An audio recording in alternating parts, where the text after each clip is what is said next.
The world was still, its breath held in collective anticipation.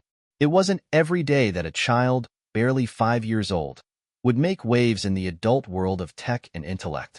Yet, here she was, Lucy Matthews, a prodigy with an IQ of 162, sitting at the center of a global storm. People were in disbelief, glued to their screens, trying to wrap their heads around this unthinkable turn of events. It started as an innocent comment in an interview. Lucy, sitting beside her proud parents, spoke with an uncanny confidence for someone her age. "I want to challenge Elon Musk," she said, her voice sweet but firm. The interviewers chuckled, unsure if the child was playing or simply being charming. But Lucy wasn't joking. Her eyes, wide with sincerity, met the camera's gaze. "I know I can outthink him." And just like that, Lucy Matthews became a household name. Her words spread across social media like wildfire. Memes, reactions, and debates flooded the internet. The vast majority of people couldn't believe what they had just heard. Was this some sort of stunt? A publicity scheme? Surely, this wasn't real. But Lucy wasn't playing a game. Her challenge wasn't to entertain. It was to prove something. She was serious. The child prodigy had set her sights on the tech mogul, Elon Musk, and the world was now wondering, would the billionaire accept? News outlets scrambled for interviews. A 5-year-old child with an IQ higher than Einstein's challenging Elon Musk. "What does this mean for the future of intelligence and innovation?" the headline screamed. Musk, who had built an empire around being one of the most brilliant minds of the modern age, was the undisputed titan of the tech world. He had revolutionized electric cars with Tesla, shot rockets into space with SpaceX, and was forever associated with pushing the boundaries of possibility. But even the king of Silicon Valley had to wonder, what if? Inside his sprawling office in SpaceX headquarters, Elon Musk watched the viral video on his phone. He leaned back in his chair, his fingers tapping the edge of his desk. His mind raced. A 5-year-old? A child who had solved complex mathematical problems before learning how to properly tie her shoes. Could it be real? Of course, Musk had heard of young geniuses before. From the child prodigies playing Mozart at age 5 to the tech whizzes who made their names while still in high school, there had always been a handful of exceptional young minds who defied the limits of their age. But Lucy Matthews wasn't just another child. She had an IQ of 162. That was Einstein territory. The question lingered. Should he ignore it and let the world move on, or should he engage? Would accepting a challenge from a child be seen as beneath him, or would it be an opportunity to push his own limits? Musk had always believed in growth, innovation, the idea that no one was ever truly done evolving, no matter how much success they had achieved. This wasn't about ego. It was about proving that one's intelligence could always be tested and stretched. After all, wasn't that what he spent his life doing? Pushing the boundaries of what was possible? Taking a deep breath, Musk hit reply. His fingers hovered over the screen as he typed a response. Challenge accepted. He didn't know if it was pride, curiosity, or something deeper that made him agree to this contest. But whatever it was, he couldn't back out now. The world would be watching. The next morning, news broke of Musk's decision. The global reaction was mixed. Some people were ecstatic, thrilled at the prospect of seeing the world's leading entrepreneur go head-to-head with a child. Others were skeptical. Some even thought it was a publicity stunt from Musk himself. But whatever the perception, there was one thing everyone agreed on. This wasn't just any competition. It was a battle of intellects between a man who had changed the world and a girl who might one day do the same. Meanwhile, Lucy was in her room, surrounded by her favorite books and puzzles.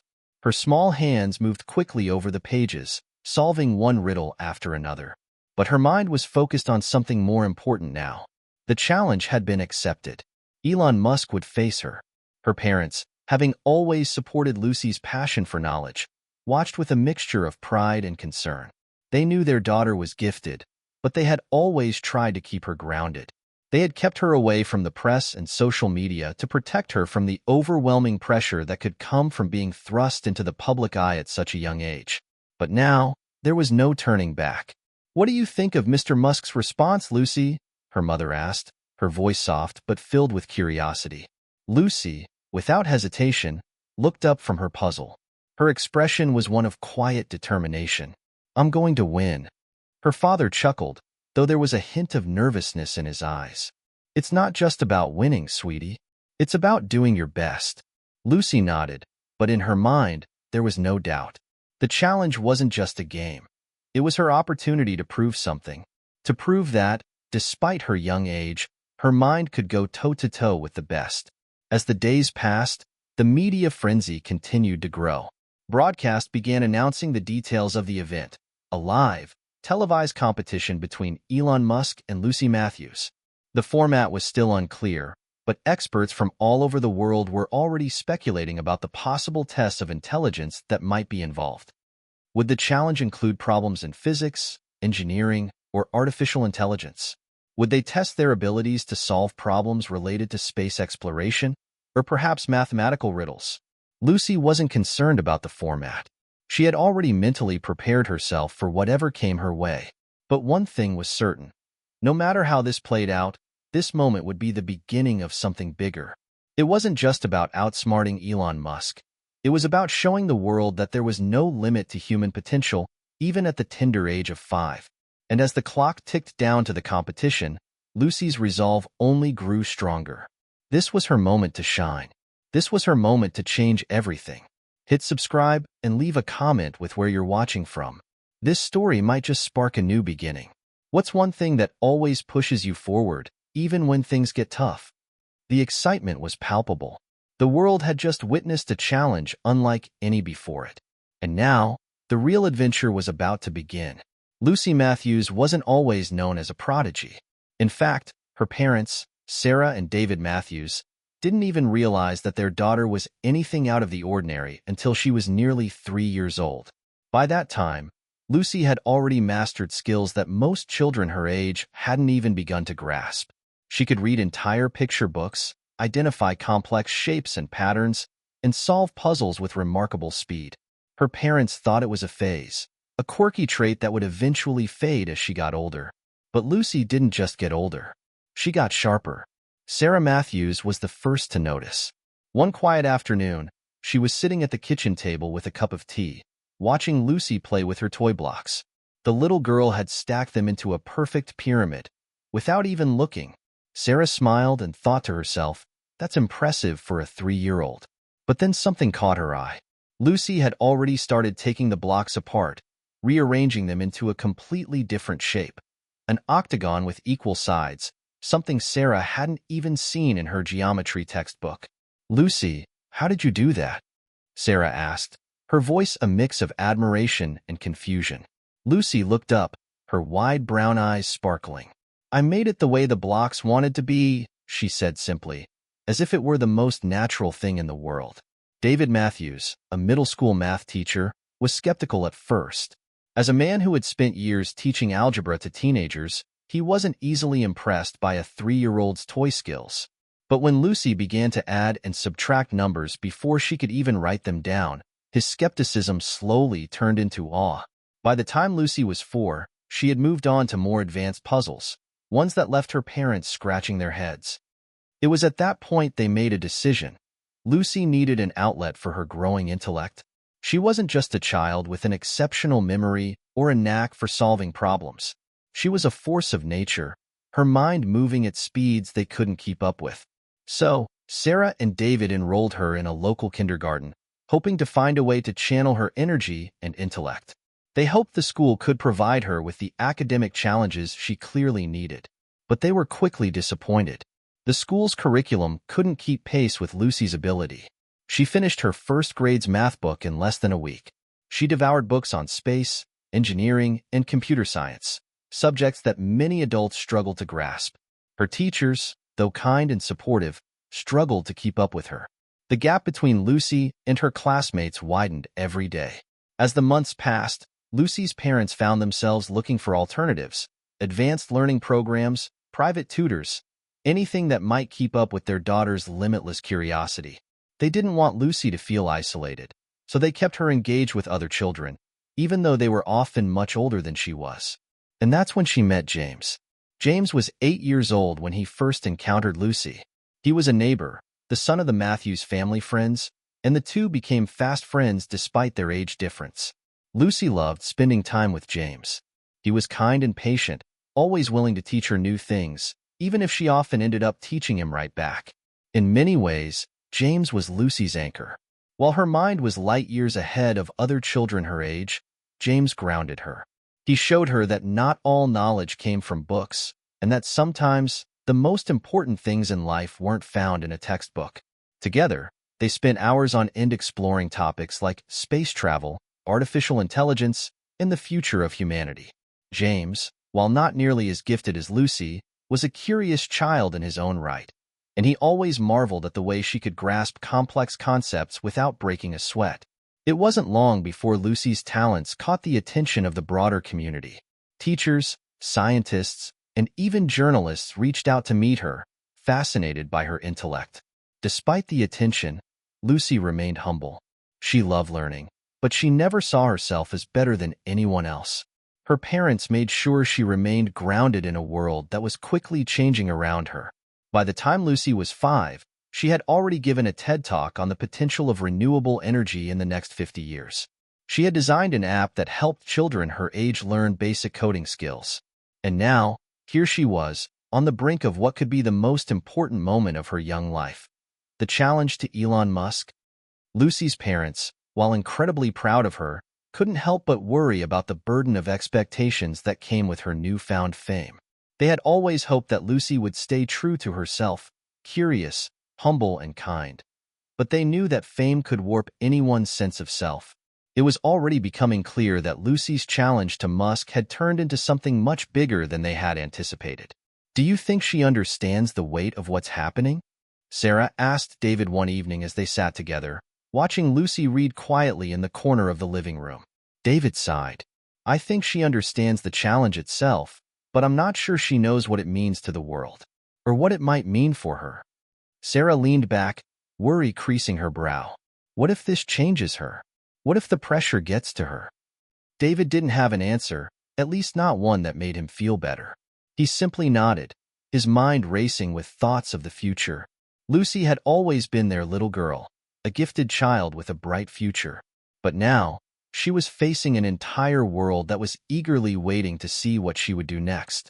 The day before the competition, Lucy sat alone in her room, her tiny fingers tracing the edges of a blueprint she had drawn for a new kind of renewable energy device. She didn't feel nervous. She didn't feel afraid. She only felt a sense of purpose. In a way, she was ready. For anything. The day of the challenge had arrived.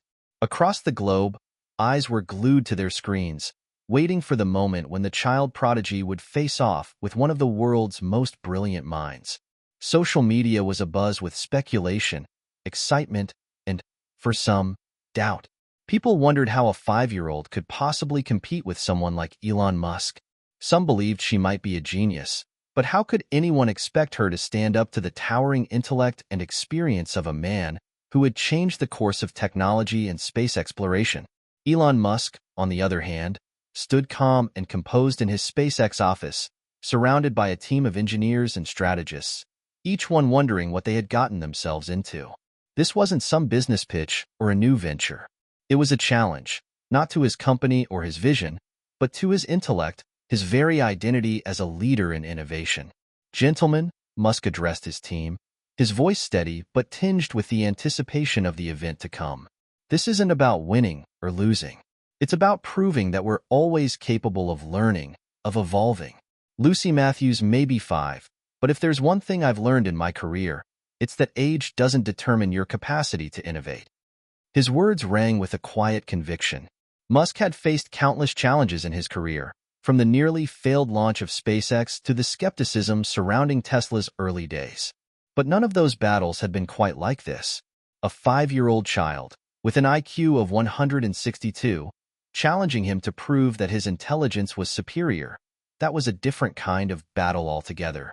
The event was to be broadcasted live, with a complex set of intellectual challenges designed to test their abilities.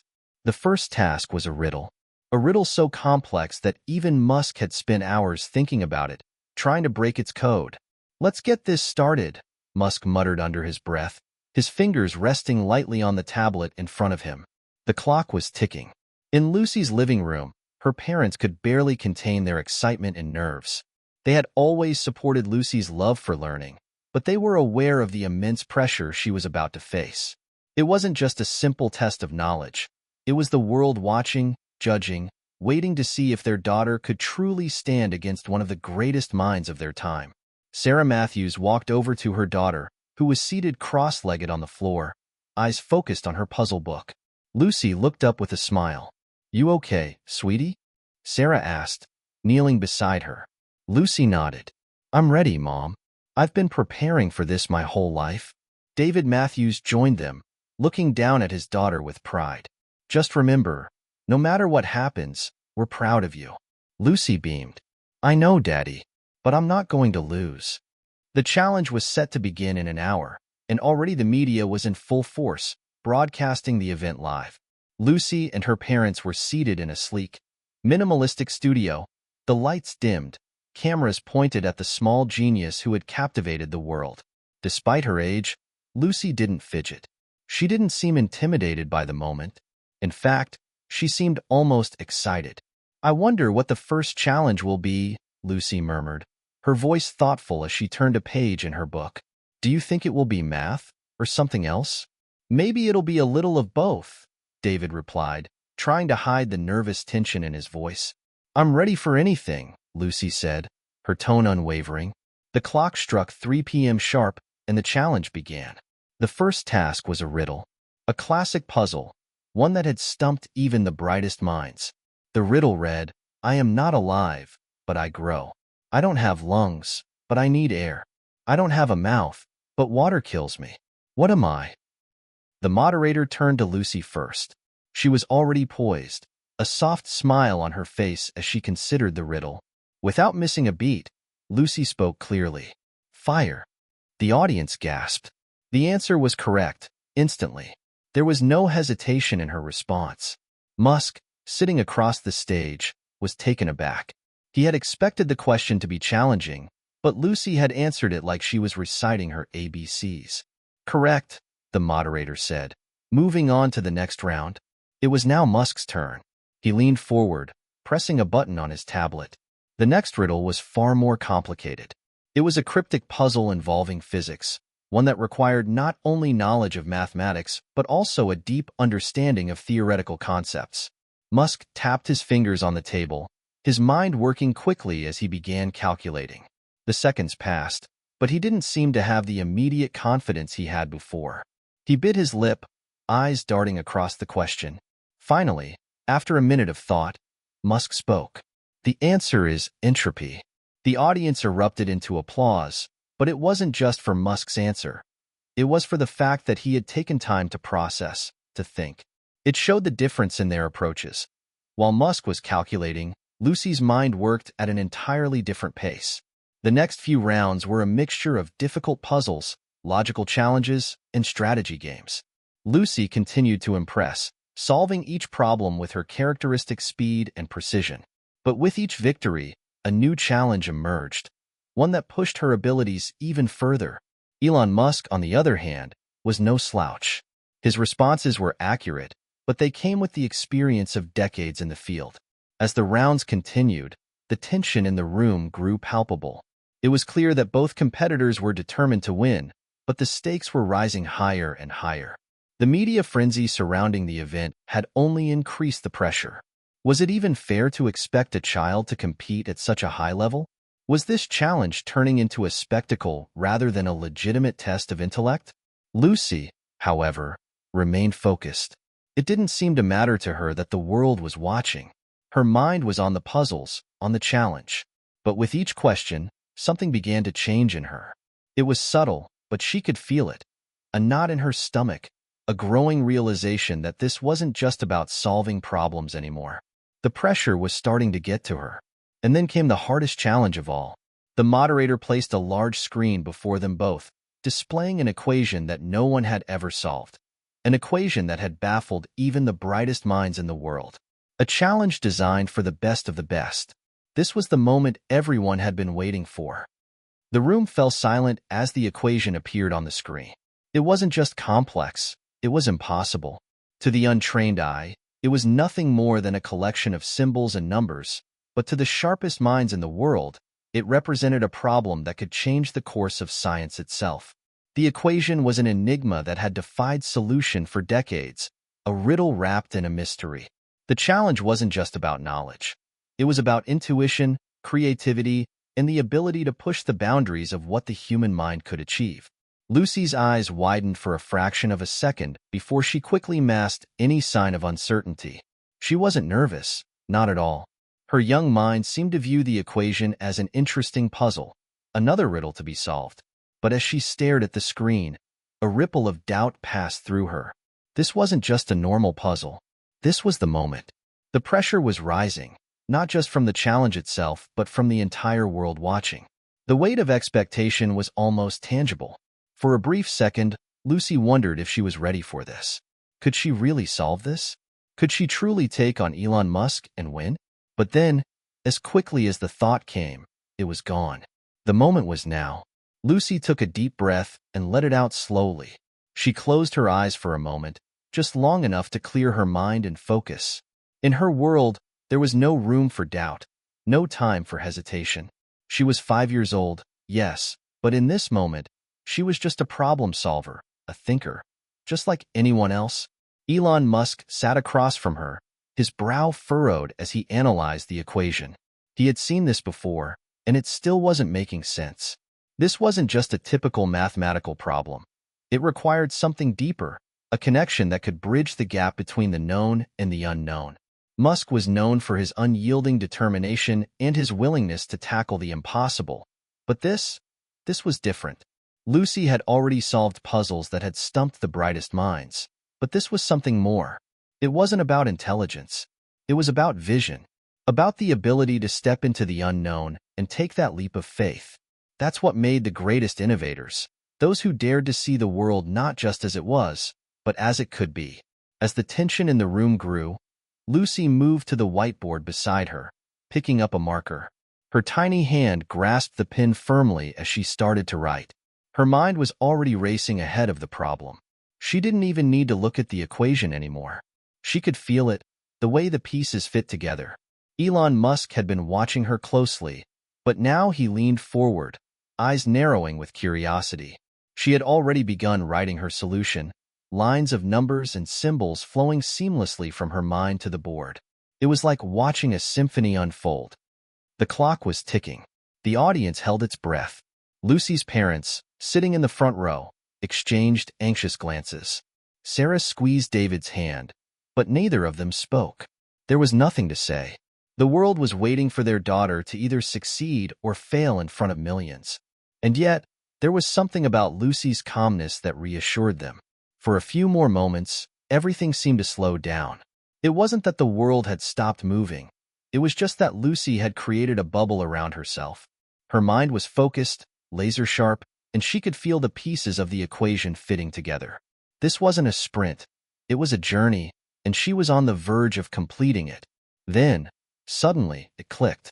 Lucy placed the final symbol on the board, a grin slowly spreading across her face. She had done it. "Elon," Lucy said softly, her voice steady, "I think I have the answer." The room seemed to freeze. Elon Musk blinked, taking a moment to process what Lucy had just said. His first instinct was to question her, but there was something in her voice, something that made him hesitate. It was as if she were speaking with the confidence of someone who had seen the solution long before the question had even been asked. Musk stood up slowly, approaching Lucy's whiteboard. His eyes scanned the equations, searching for any flaw, any mistake that would prove her wrong. But instead of finding an error, he found something he hadn't expected, an insight, a connection he hadn't thought of. Lucy's solution wasn't just a mathematical equation. It was a new way of thinking, a perspective that turned the problem on its head and illuminated a path that hadn't existed before. Musk's mind raced as he followed the logic. The simplicity of it stunned him. It wasn't just brilliant, it was revolutionary. And just like that, the impossible had been solved. Lucy Matthews had done it. At 5 years old, she had solved the equation that had baffled even the greatest minds, including Elon Musk. The audience erupted in applause, but the sound seemed distant to Lucy. She was in a world of her own, lost in the rush of accomplishment, the thrill of discovery. For her, the challenge wasn't about fame or winning. It was about understanding, about exploring the vastness of the world and finding new ways to connect the dots. Elon Musk stood silently for a moment, his mind still processing what had just happened. He turned to Lucy, his face inscrutable. "You did it," he said, his voice low but full of respect. "You've done something remarkable." Lucy smiled shyly, her eyes wide with pride. "Thank you. It wasn't that hard once I saw the pattern." Musk chuckled, but there was no amusement in his tone, only genuine admiration. "You're right. The hardest part is seeing the pattern." And in that moment, something shifted. The battle of intellects had been won, but more importantly, it had been a reminder to everyone in that room, and to the world watching, that intelligence wasn't about age or experience. It was about the ability to look at the world in a different way, to challenge assumptions and break down barriers. The live broadcast continued, but for Lucy, the world outside of that room seemed to fade away. She had accomplished something extraordinary, but there was still so much more to explore. As the applause died down, the moderator stepped forward, holding up a microphone. "Ladies and gentlemen, the world has witnessed something truly special today. We've seen a young prodigy challenge one of the greatest innovators of our time, and come out on top." Lucy smiled but remained humble. "I just love solving problems," she said simply. "That's all." Her words hung in the air, and for a moment, it felt as if time itself had stopped. And then, as if to solidify the truth of what had just happened, Elon Musk leaned forward, offering his hand to the little girl who had just changed the course of the future. "Lucy," he said, his voice tinged with something more than admiration, "the future belongs to people like you. Keep challenging the world." The world had barely caught its breath when the realization hit. The young girl, Lucy Matthews, had done the unimaginable. She had not only beaten Elon Musk at his own game, but had done so with a grace and brilliance that shook the very foundations of what people believed to be possible. The challenge that had begun as a public spectacle had become a defining moment, one that redefined the limits of human potential. But behind the applause, behind the headlines and media frenzy, there was a deeper question that began to stir. It was a question that hovered just beneath the surface, one that Elon Musk had been wrestling with ever since Lucy solved the impossible equation. As the event came to an end, Lucy was escorted off the stage by her parents. The audience's cheers continued, but they gradually faded as she walked away from the spotlight. Musk, still standing near the stage, stared at the whiteboard where her solution remained, immortalized in chalk. There was no doubt in his mind that Lucy was extraordinary, but the question that now gnawed at him was more philosophical. Had she really unlocked something that he had missed? Or had she simply applied a perspective that was so fresh, so outside the realm of conventional thinking, that she had seen something none of them could? Musk had spent his life pushing the boundaries of technology, exploring new frontiers in space and artificial intelligence. But now, as the lights dimmed and the noise around him faded, he felt a different kind of pressure.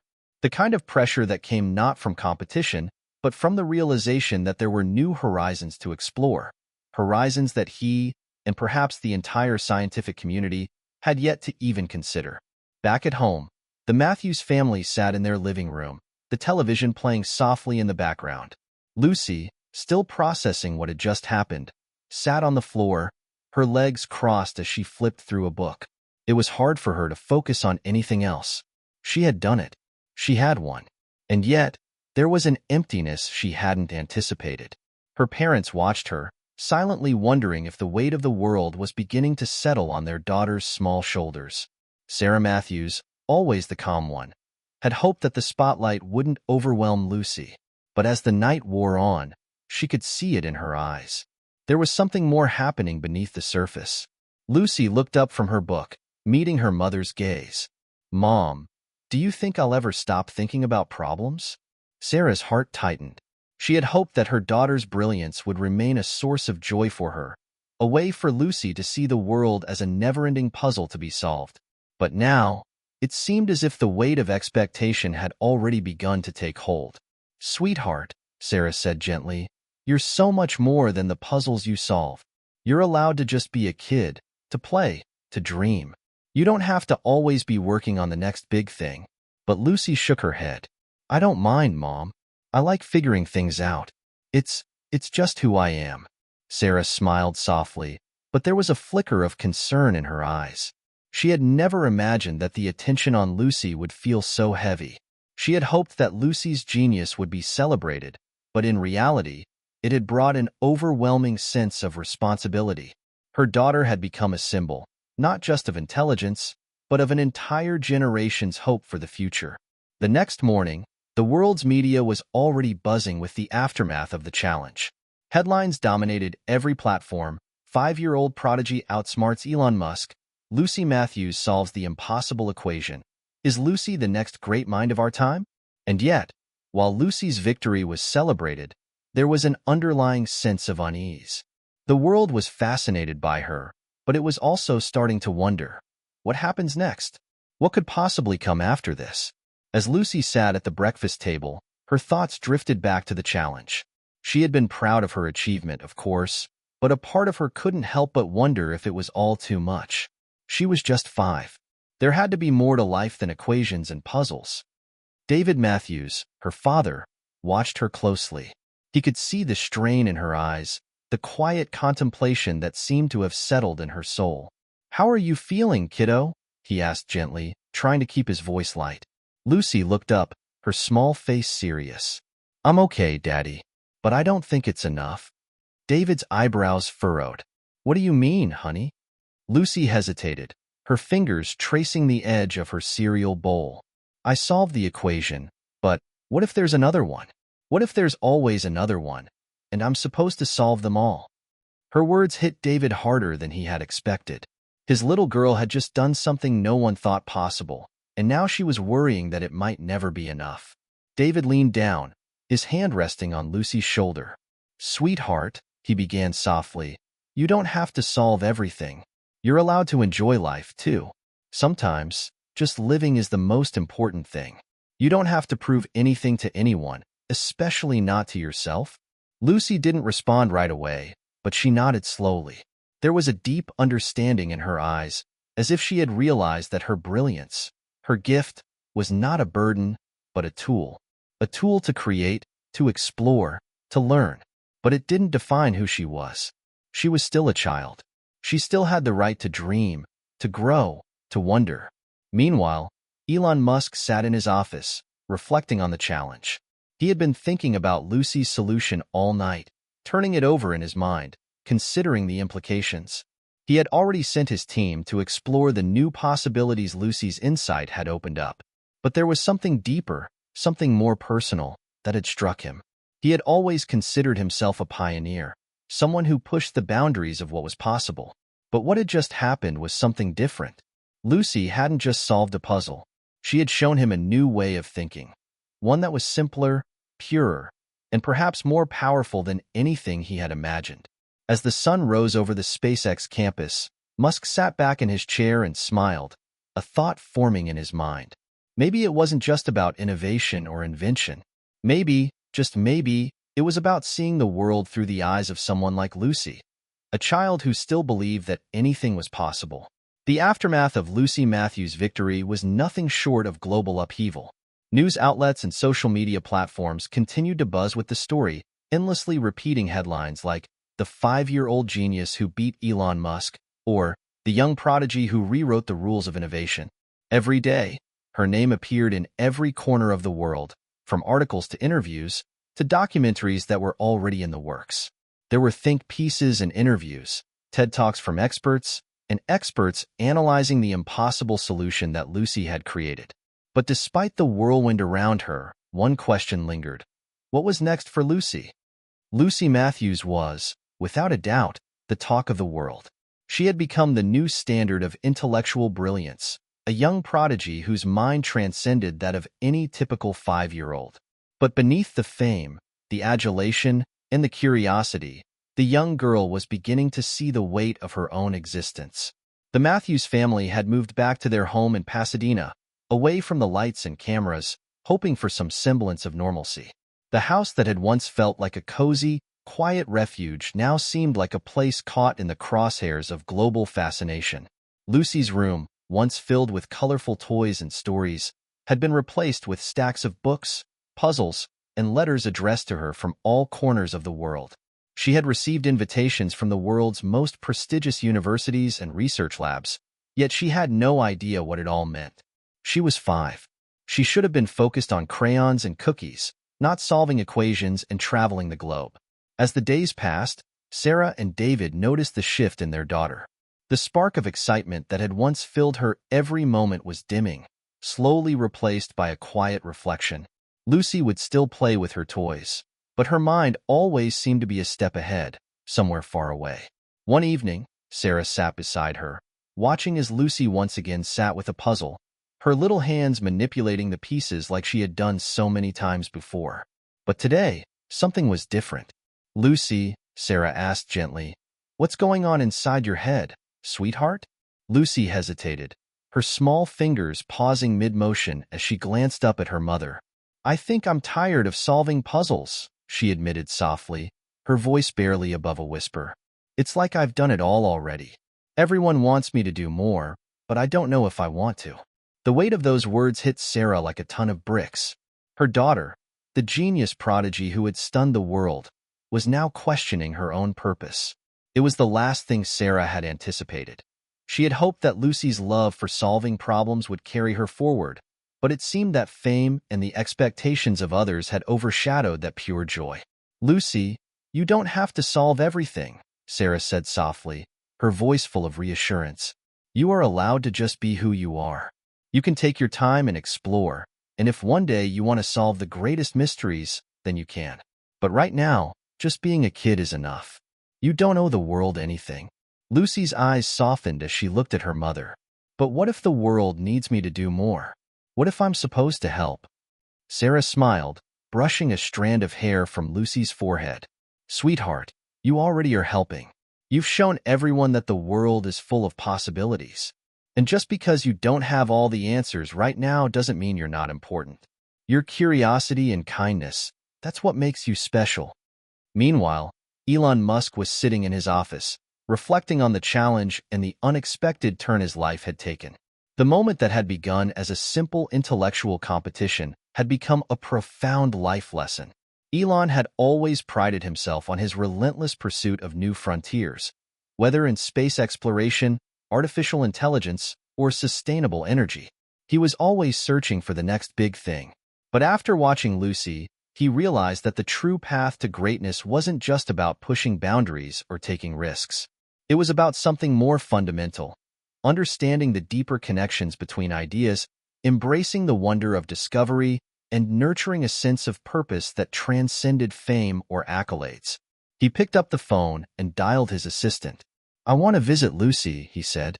"I need to talk to her parents." Elon had spent days thinking about Lucy, about how her mind worked so differently from his own. He had solved countless problems over the years, but Lucy's solution had brought something new, something he hadn't seen before. It wasn't just her intelligence.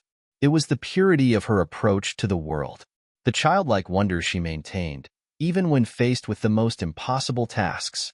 The following week, Elon Musk arrived at the Matthews household. He was met at the door by David, who welcomed him inside.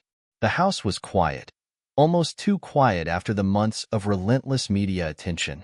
Lucy, unaware of her visitor, sat in her room, sketching ideas on a piece of paper. When Elon entered her room, he found her sitting at her desk, her face intent on the sketch in front of her. She looked up as he approached. "Hi, Lucy," Elon said with a smile. "I've been thinking a lot about you. I wanted to come see you and your parents." Lucy's expression softened as she smiled shyly. "Hi, Mr. Musk. Why are you here?"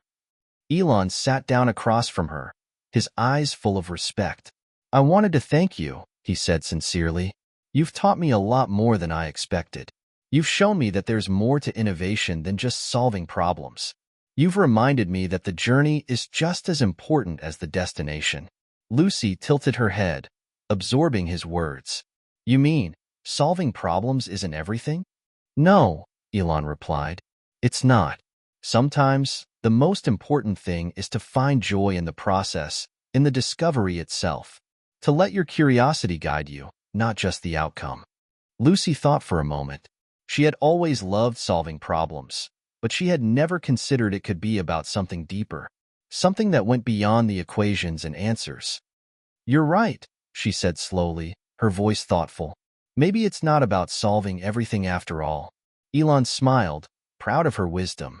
"Exactly. You've already done something extraordinary, Lucy. But you don't have to carry the weight of the world. There's so much more to life than solving problems." The conversation left a lasting impression on Lucy. For the first time in a long while, she felt at peace. The world no longer seemed like a series of unsolved equations waiting for her to figure them out. It was full of possibilities, yes, but those possibilities didn't have to be conquered all at once. As the weeks went on, Lucy began to spend more time doing what any 5-year-old would do: playing, dreaming, and exploring the world with a sense of wonder. She still loved puzzles, of course, but she now understood that the journey mattered more than the solution. The pursuit of knowledge, the thrill of discovery, was something to be savored, not rushed. And as the world continued to watch her, Lucy Matthews began to realize that sometimes the most profound discoveries were the ones we make about ourselves. The buzz around Lucy Matthews hadn't died down. It had only grown louder, more insistent, as the months passed.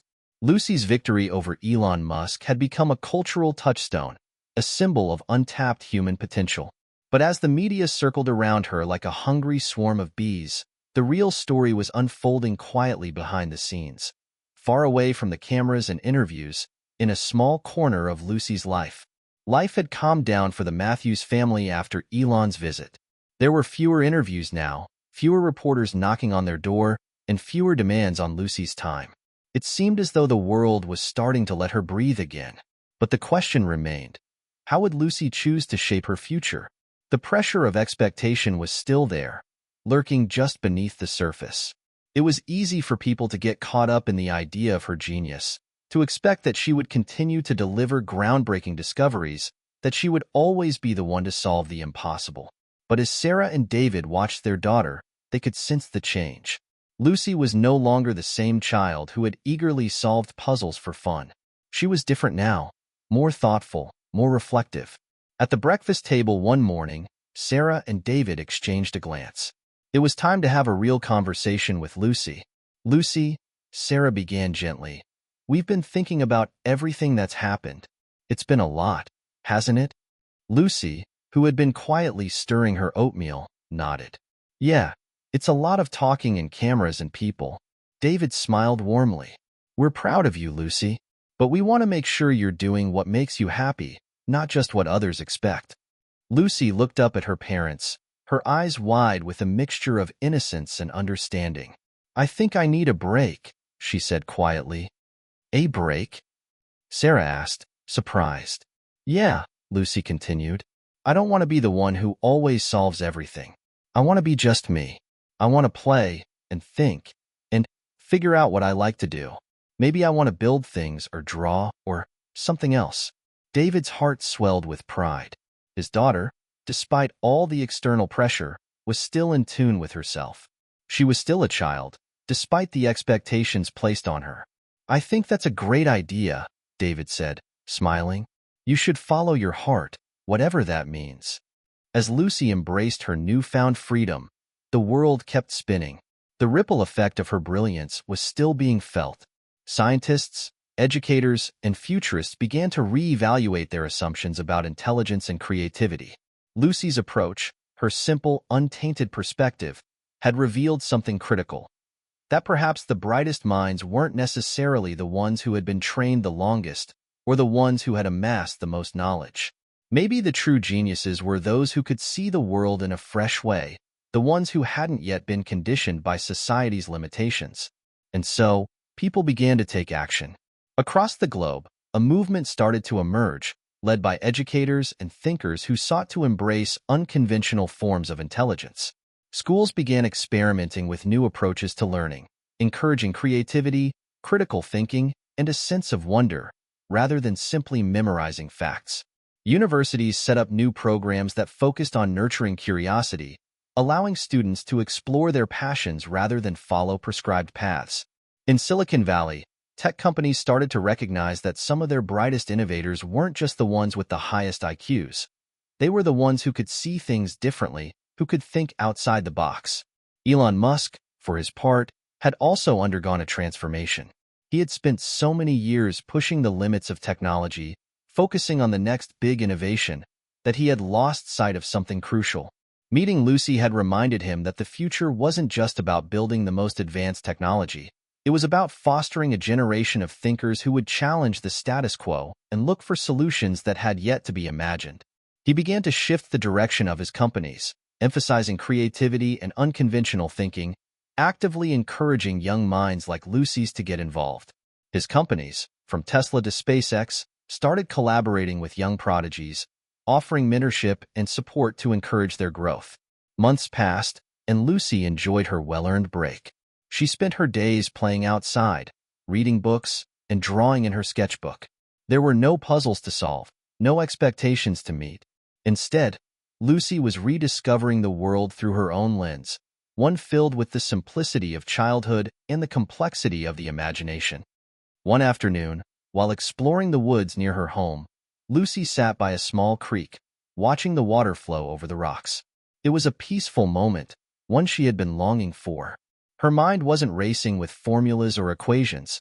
She was just letting herself be. "Hey, Mom. Dad," she called out as she ran back toward the house. "I have an idea." Sarah and David, who were enjoying a quiet afternoon together in the living room, looked up as Lucy burst through the door, her eyes sparkling with excitement. "What is it, honey?" Sarah asked, her heart lifting at the sight of her daughter so animated. Lucy took a deep breath and grinned.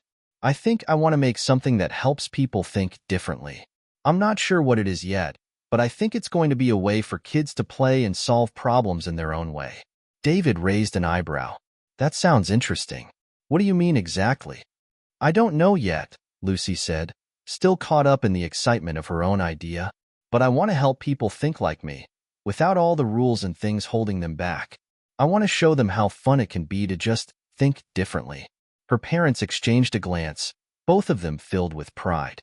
"That's an amazing idea, Lucy," Sarah said, her voice full of warmth. "And whatever it turns out to be, we'll be here to support you." And just like that, the next chapter of Lucy Matthews' story began. It wasn't a continuation of the same trajectory that the world had expected. It wasn't about competing or proving anything to anyone. It was about something more profound. The desire to make a difference in the world, not by solving puzzles, but by encouraging others to think and dream for themselves. It was a journey of self-discovery, one that would take her places no one could predict. But through it all, Lucy had learned a powerful lesson. The pursuit of knowledge and creativity wasn't about perfection or proving yourself. It was about exploration, play, and the willingness to ask, "What if?" without fear of failure. The world would continue to watch Lucy, but this time, it would be different. This time, they would watch not just a prodigy, but a child who had learned that the most profound discoveries happen when we allow ourselves to explore, to wonder, and to play. Lucy Matthews had always been known for her remarkable ability to think outside the box. But as the world had begun to follow her every step after her challenge with Elon Musk, something unexpected happened. Lucy, despite being a young genius, had begun to gravitate towards a quieter, more reflective side of life. She wasn't running toward the spotlight anymore. Instead, she was searching for something deeper, a purpose that didn't depend on proving herself or meeting the world's expectations. But one evening, a visitor arrived at the Matthews household who would change everything. The visitor wasn't a famous scientist or entrepreneur. No, this person was an unlikely mentor, a figure who had quietly watched Lucy from afar and had been inspired by her in ways that no one could have predicted. Dr. Samar Ortega was a renowned child psychologist and educator who had spent years studying how young minds develop, especially those with extraordinary abilities like Lucy's. She had seen the pressure that prodigies like Lucy faced and had dedicated her career to ensuring that brilliant children like Lucy weren't burned out too soon, didn't lose their sense of wonder, and didn't become overwhelmed by their own potential. Lucy's parents had first met Dr. Ortega during a conference about child development. Sarah and David had been impressed by her compassion, her understanding of the complexities of gifted children, and her ability to connect with young minds on a profound level. So, when Lucy had expressed a desire to take a break from the media frenzy, Sarah reached out to Dr. Ortega, hoping to find guidance for Lucy's emotional and intellectual growth. Dr. Ortega arrived at the Matthews house on a cool, crisp evening, bringing with her a calm energy that immediately filled the room.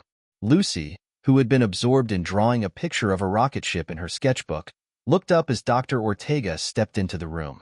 "Hi, Lucy," Dr. Ortega said with a gentle smile. "I've heard so much about you." Lucy regarded her with curiosity. "You have?" "I have," Dr. Ortega replied. "I've been following your story, and I think you're very special." Lucy gave a small, shy smile. "Thanks." Dr. Ortega sat down next to Lucy, and they began to talk. At first, it was just casual conversation about the things Lucy liked to do, the books she was reading, and the toys she was playing with. But soon, the conversation took on a more serious tone. "You know, Lucy," Dr. Ortega began, "I've worked with many kids who are very smart, like you, and I've seen how sometimes being so smart can be overwhelming. It's easy for people to expect a lot from you, isn't it?" Lucy nodded. "Yeah, people always want me to solve things, but I don't always want to." "That's perfectly okay," Dr. Ortega said, her voice full of understanding. "It's important to remember that being a genius isn't just about solving problems. It's about exploring, questioning, and growing at your own pace. Sometimes, the greatest discoveries happen when we allow ourselves to wander, to play, and to just be curious without worrying about the end result." Lucy thought about this for a moment. "So, it's okay if I don't always want to solve everything?" Dr. Ortega smiled warmly. "Absolutely. You don't have to do anything just because people expect it from you. You are allowed to take breaks, to explore new things, and to grow at your own speed. No one has all the answers, not even the smartest people in the world. And sometimes, the best way to learn is to let go of the pressure and simply enjoy the process of discovery." Lucy's eyes brightened as the words sunk in. She had spent so much time feeling like she needed to keep solving puzzles and proving herself. But now, sitting with Dr. Ortega, Lucy began to understand that there was more to life than just answering questions. There was beauty in asking them, in wondering about things, and in taking the time to enjoy the journey rather than rushing to the destination. Over the next few weeks, Dr. Ortega became a regular visitor to the Matthews home. She wasn't there to teach Lucy new theories or to push her to achieve more. Instead, she was there to guide Lucy through the delicate balance of nurturing her brilliance without letting it consume her. Dr. Ortega taught Lucy how to recognize when she needed a break, when she should push forward, and when to embrace the creative process without worrying about perfection. Lucy began to develop a new sense of independence. She was no longer bound by the expectations of the world. She wasn't just the child prodigy who had solved the impossible challenge. She was someone who was learning to embrace the full scope of her potential, not just the intellectual side, but the creative, emotional, and human side as well. Meanwhile, Elon Musk, who had continued to watch Lucy's journey from afar, was finding himself on a path of introspection. His initial desire to push boundaries and break through barriers in science and technology had been reignited by Lucy's challenge. But now, he was starting to see the importance of balance. He had spent so much of his life focused on success, on innovation, on creating the future. But after meeting Lucy and reflecting on her calm, reflective approach to learning, he began to realize that there was more to life than just ambition. One day, he reached out to the Matthews family with a request that no one could have predicted. "I've been thinking a lot about what Lucy showed me," Elon said during a phone call with David. "And I've realized that I need to change the way I approach innovation. I'd like to partner with you and Lucy, not for a new project, not for a challenge, but to create something that can help young people like her. A place where they can learn, grow, and explore their potential without the pressure of expectation." David was surprised by the request, but also moved by it. "What exactly do you have in mind?" "I want to create a new type of learning environment," Elon explained. "One that nurtures creativity and curiosity, where children aren't just pushed to achieve, they're encouraged to explore, to question, and to think freely. We'll bring in experts, psychologists like Dr. Ortega, and educators who believe in nurturing the whole child, not just the intellect. A place where children can truly discover themselves. It was an unexpected idea, one that went beyond the typical tech initiatives and innovations Elon was known for. But for David and Sarah, it seemed like the right step for Lucy. If anyone could help create a space that encouraged children to learn without pressure, it would be Elon Musk. And with Dr. Ortega's guidance, they knew they had the right people to make it happen. Thus began the journey of creating a new kind of school, a school that would change the way children were taught, a school that would encourage them to embrace their curiosity and creativity without the pressure of academic competition. It would be a place where children could explore, experiment, and grow at their own pace, free from the weight of the world's expectations. Lucy Matthews, the girl who had once been at the center of the world's attention, had become part of something even more profound, a movement that would help children like her all over the world find their own paths, free from pressure and filled with possibility. As the project began to take shape, Lucy once again found herself in a position of leadership, not because she was the smartest, but because she had the courage to lead with her heart. And so, the ripple effect of her brilliance continued to spread, shaping a new generation of thinkers, creators, and dreamers who would change the world in their own unique ways. The day the announcement came, the world took notice. Lucy Matthews, once a shy child with an incredible intellect, had now become the face of a new movement. The collaboration between Lucy, Dr. Samar Ortega, Elon Musk, and a group of visionary educators had resulted in something entirely unexpected, a revolutionary educational project that aimed to reshape how children learned. It wasn't just about the latest technology or cutting-edge science. It was about nurturing creativity, curiosity, and independent thinking in ways that had never been done before. The project was called Inspire Academy, a school designed to give children the space to think, explore, and grow without the constraints of traditional education. It was a place where learning wasn't just about passing tests. It was about cultivating the mind, body, and soul. And at its core was the belief that every child, regardless of age, should have the freedom to explore their potential in a way that felt natural to them. Sarah and David Matthews sat together, watching as the press conference unfolded on their television screen. It was the first time Lucy had appeared publicly since the announcement. Dressed simply in a white shirt and blue jeans, she looked every bit the child she was, curious, vibrant, and full of hope.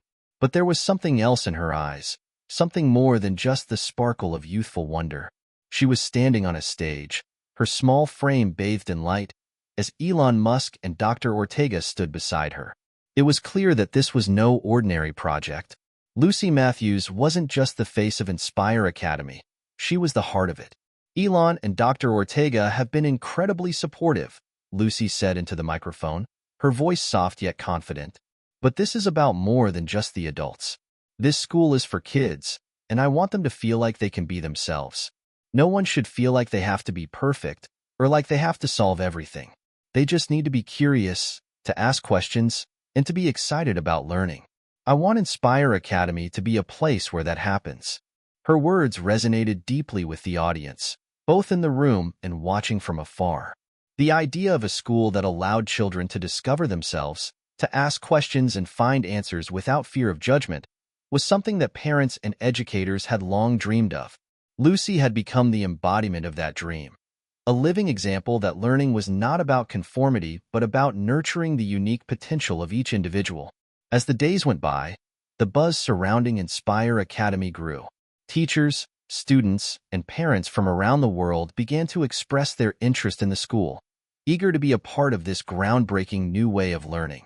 The media continued to follow Lucy's every move, but the focus had shifted. It wasn't about her genius anymore. It was about the future of education and the possibility that Lucy Matthews had opened the door to something truly transformative. However, not everyone was enthusiastic about the idea of such a radical shift in education. Traditionalists, those who believed in the value of standardized testing, rote memorization, and rigid curriculums, scoffed at the idea of a school that prioritized curiosity over grades. They argued that without a structured approach to learning, students would fall behind, unable to compete in the increasingly competitive global landscape. But Lucy and her team weren't worried. They knew that real learning didn't happen just within the walls of a classroom. It happened when children were given the tools to think for themselves, when they were free to explore and discover their passions. At the heart of Inspire Academy was a curriculum designed to spark imagination. It wasn't a rigid program of facts and formulas. It was a dynamic, evolving series of challenges, projects, and open-ended questions. Students would work in groups, collaborating with their peers, while also having the freedom to pursue their individual interests. Teachers weren't seen as traditional lecturers, but as facilitators, guides who helped students navigate their own path. Lucy herself was an integral part of the curriculum development. While she still enjoyed playing with puzzles and solving complex problems, she also found joy in experimenting with art, building things, and exploring nature. She helped design programs that allowed students to apply their knowledge to real-world situations, blending science, art, engineering, and philosophy into projects that were both challenging and fun. One of the first projects Lucy introduced at Inspire Academy was a dream machine, a large interactive installation that allowed students to build their own inventions using everyday materials. They would work in teams, creating anything from robots to musical instruments to complex machines that could solve everyday problems. It wasn't just about engineering. It was about problem-solving, creativity, and teamwork. But it wasn't just the students who were learning. Teachers and parents were also part of the process, adjusting their mindset about what it meant to be a part of a child's educational journey. They, too, had to unlearn the idea that learning was all about achievement and performance. Instead, they embraced the idea that learning was a lifelong process, one that involved discovery, play, and growth. As Inspire Academy began to take shape, so did Lucy's role in the world. She had moved from being the youngest prodigy to becoming a leader, someone who was helping to shape the future. But it wasn't just her intellect that made her a powerful figure. It was her ability to listen, to question, and to always strive for a better understanding of herself and the world around her. She wasn't just building a school. She was building a community, a movement of people who believed in the power of curiosity, who understood that learning didn't have to be a linear process. It could be messy, unpredictable, and sometimes frustrating. But it was also deeply rewarding, because it was driven by passion and wonder, not by fear of failure or a desire to impress. One day, during a visit to the school, Elon Musk spoke to the students, urging them to continue asking questions, to continue thinking in unconventional ways. He shared stories of his own struggles, of times when he felt like giving up but didn't. He emphasized that failure wasn't the end. It was part of the process. And most importantly, he told the children that the world needed their ideas, their creativity, and their courage. Everything you're learning here is preparing you to change the world, Elon said, his voice steady and sincere. But remember, the world doesn't change with perfect answers. It changes with new questions, with bold ideas, and with the courage to think differently. The ripple effect of Lucy Matthews' influence was now unstoppable. What began as a simple idea, a desire to help children embrace their curiosity and creativity, had transformed into a global movement. Inspire Academy wasn't just a school. It was a symbol of what could happen when young minds were given the space to think, to explore, and to dream. And for Lucy, the journey was just beginning. As Inspire Academy flourished and grew, so did the promise of a future in which learning was limitless, and the possibilities for what children could achieve were boundless. And Lucy Matthews, the 5-year-old prodigy who had started it all, stood at the center of it all, not just as a genius, but as a beacon of hope for a new way of thinking, learning, and growing. The success of Inspire Academy had far surpassed anyone's expectations. Students thrived in the innovative environment, developing skills and passions that ranged from engineering to storytelling, from coding to painting.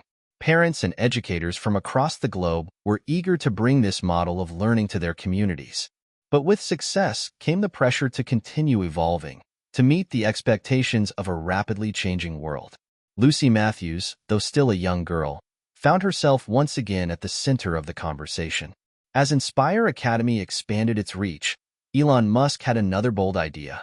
He had seen the impact that the school was having on children, but he wondered what would happen if they applied the same principles to adults. The future, after all, was not just about educating children. It was about preparing the entire world for the challenges of tomorrow. Lucy, Elon said one afternoon during a meeting at the school, I've been thinking a lot about the future, about the next frontier. The way we educate and think about innovation needs to evolve, not just for kids but for adults, too. What if we could create a learning hub? A place where anyone, from any background, could come together to learn new skills, solve problems, and innovate. A place that embodies the very values we're teaching here at Inspire Academy? Lucy, who had always been intrigued by new ideas, listened intently as Elon shared his vision. A learning hub? She asked. Like a school for grown-ups? Elon nodded. Exactly. Think of it as a university of sorts, but without the rigid structures. A place where curiosity is the driving force, and the goal is not just to gain knowledge, but to create something new, to push the boundaries of what's possible. Lucy's eyes widened with excitement. That sounds amazing. But how will we make sure people don't just learn the same old stuff? We won't, Elon said with a grin. That's the whole point. We'll bring together experts from all fields, scientists, artists, philosophers, entrepreneurs, and let them collaborate in ways they never have before. It'll be about breaking down the barriers between disciplines, creating new ways of thinking, and encouraging people to question everything. For Lucy, it was an inspiring challenge. She had always been curious about the world beyond her own intellect, and now, with Elon's vision, she would have the opportunity to help create something that could have a lasting impact on adults as well as children. Months passed as the concept of the new learning hub took shape. It was named Frontier Learning, a place where people of all ages could come together to learn, innovate, and explore. The campus was designed to be flexible, with open spaces for collaboration, rooms for deep thought and reflection, and areas dedicated to hands-on experimentation. The curriculum was open-ended, with a focus on creativity, interdisciplinary learning, and solving real-world challenges. Lucy's role in the project was unique. Despite her youth, she was regarded as one of the masterminds behind the curriculum, using her insights to shape the structure of the program. She helped design challenges that encouraged learners to approach problems from multiple angles, combining science, art, and technology in ways that were unexpected yet transformative. In the early stages of the project, Lucy worked closely with a team of educators, entrepreneurs, and creative thinkers. They brainstormed ideas for the first few challenges that would kickstart the program. Lucy suggested a challenge called the Impossible City, an exercise in which participants would be tasked with designing a self-sustaining city that could thrive in the most extreme conditions. It would require them to think about everything from architecture and engineering to sustainability and community building. The challenge was a huge success, bringing together experts from a variety of fields, all collaborating to create a city that would push the limits of human ingenuity. The solutions they came up with were groundbreaking. But more importantly, the project demonstrated the power of collaboration across disciplines, just as Lucy had envisioned. Despite the excitement surrounding frontier learning, the path forward wasn't without its obstacles. Critics of the program, many of whom believed in more traditional methods of education, questioned whether it was realistic to think that such an unconventional approach could work for adults. They argued that the world needed specialists, not generalists, and that too much freedom and creativity could lead to chaos rather than progress. One particular critic, Professor James Reynolds, an esteemed academic from a prestigious university, wrote an op-ed in a major newspaper titled The Dangers of Unconventional Education. In it, he argued that projects like frontier learning could dilute the value of education and create a generation of thinkers who were too scattered, too unfocused to make meaningful contributions to society. His words struck a chord with many in the traditional educational system, and the debate around the project grew more intense. Elon, who was used to criticism, took it in stride. But Lucy, who had always been sensitive to the opinions of others, found herself troubled by the backlash. She had worked so hard to create something that could change the world for the better, and now it seemed that some people were dismissing it outright. "I don't understand," Lucy said one evening, speaking to her parents. "We've worked so hard on this, and now people are saying it's all wrong. I thought it was a good idea, but maybe I was wrong." David and Sarah exchanged a concerned glance. It was clear that Lucy was feeling the weight of the criticism. They knew how much this project meant to her, and how deeply she cared about the future of education. "Lucy," Sarah said gently, "criticism can be hard to take, but it doesn't mean that what you've created isn't valuable. It just means that not everyone will see things the way you do. And that's okay. You've always had the courage to think differently, and sometimes that's scary for people who aren't ready for change."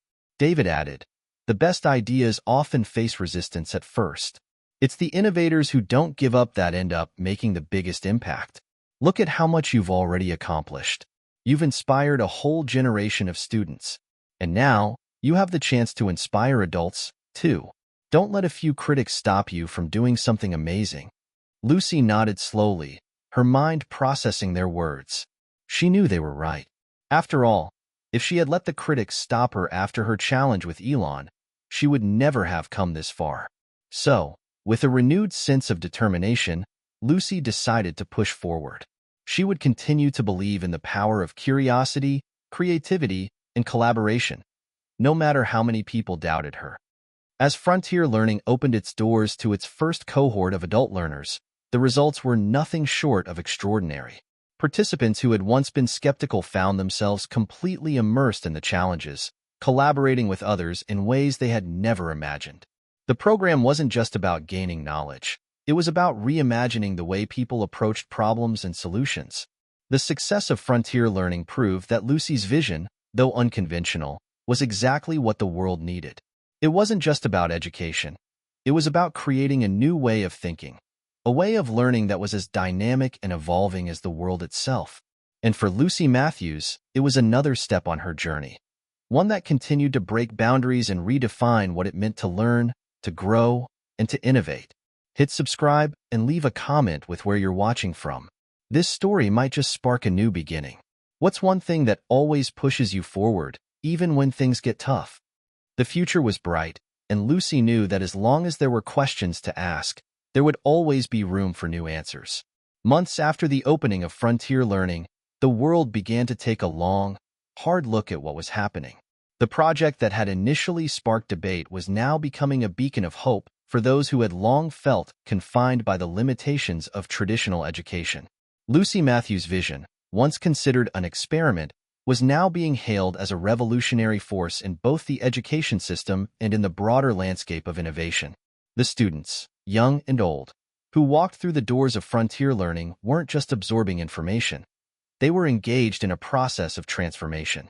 They were learning to break free from the shackles of traditional thought and embrace the power of creative problem-solving, collaboration, and interdisciplinary learning. However, Lucy's journey was far from over.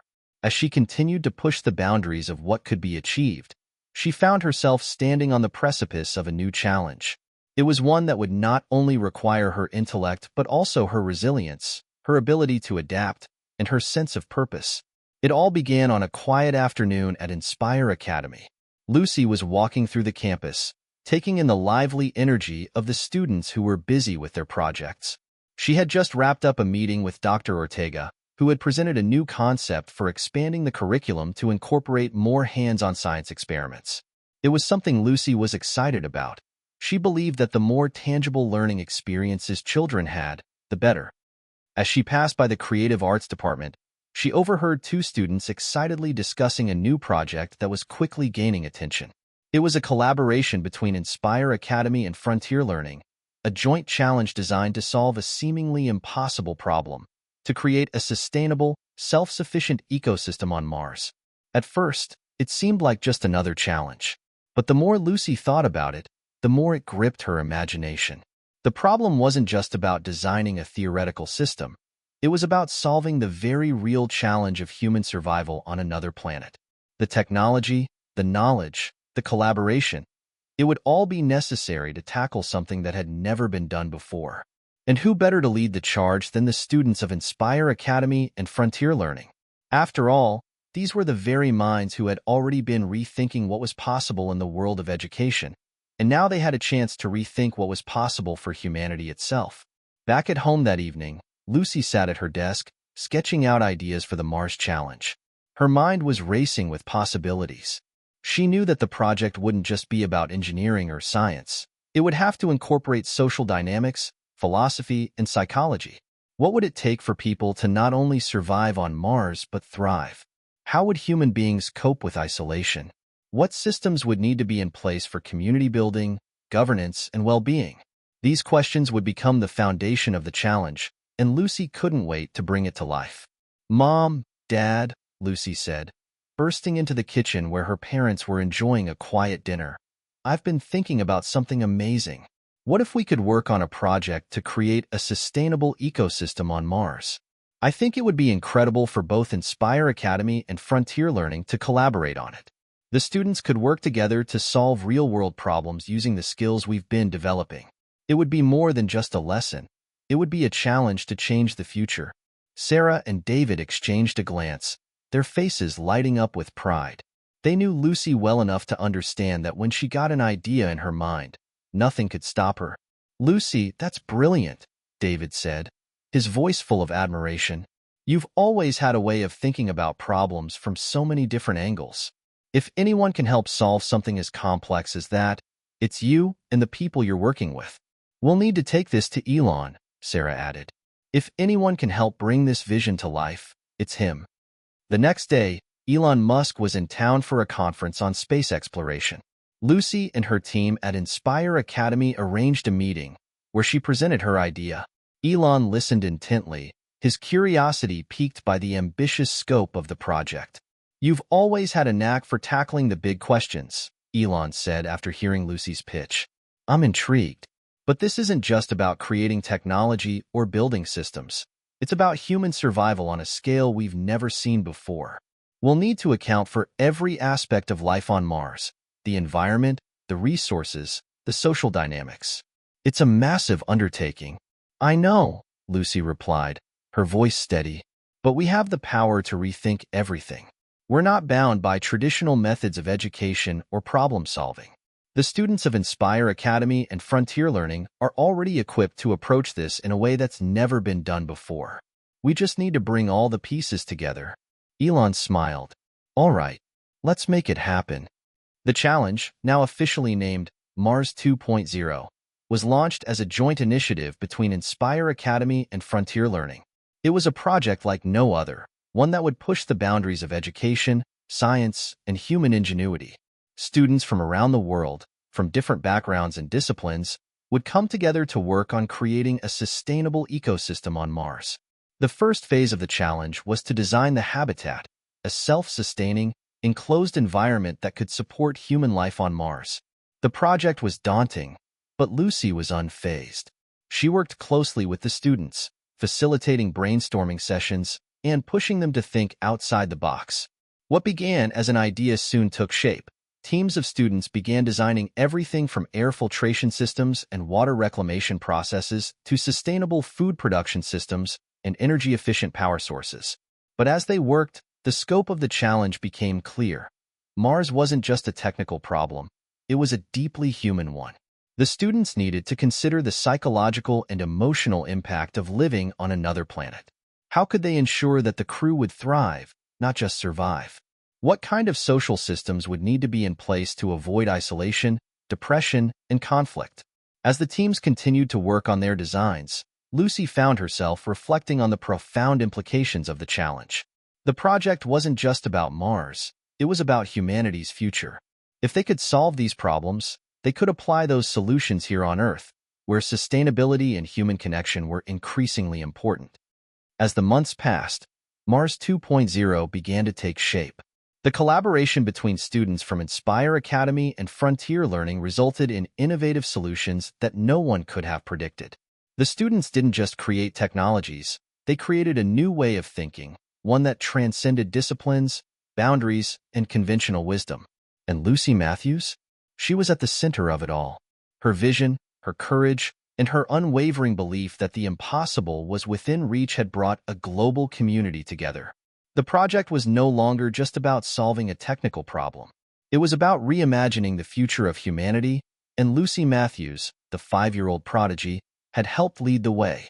The Mars 2.0 project had taken on a life of its own, capturing the world's attention and sparking conversations across the globe. Students from Inspire Academy and Frontier Learning had made remarkable progress in creating a self-sustaining habitat for human life on Mars. The designs were innovative, incorporating sustainable technologies and groundbreaking approaches to life support systems. The collaboration between the students, guided by Lucy Matthews, had resulted in solutions that seemed impossible just a few years ago. But as the project gained momentum, something unexpected began to happen. New voices emerged from the shadows, voices that were critical of the direction the project was taking. These voices weren't from the education world, but from powerful sectors that had always been in control of technology and industry. The first sign of trouble came when a series of high-profile tech executives, some of whom had been early supporters of Inspire Academy, began to quietly withdraw their backing. Then came the rumors, a rumor that the Mars 2.0 project was attracting too much attention, that its approach to collaboration and creativity was too unorthodox for the established order. Lucy had always been a beacon of optimism, but she couldn't help but notice the shift in tone. The whispers of opposition were growing louder, and they weren't just from tech executives. They came from powerful organizations with vested interests in the status quo, organizations that were deeply invested in maintaining control over education, technology, and the future of space exploration. One morning, as Lucy sat in her office at Inspire Academy, she received a call from Elon Musk. His tone was serious, more so than usual. "Lucy, we need to talk. Something's come up with the Mars 2.0 project. I've been hearing whispers from some powerful circles, people who don't like what we're doing. They think the project is moving too fast and that it's threatening their control over the space industry." Lucy listened intently, her heart sinking as Elon spoke. She had known that their unconventional approach to education and innovation would ruffle some feathers, but she hadn't expected it to escalate to this level. "What's going on, Elon?"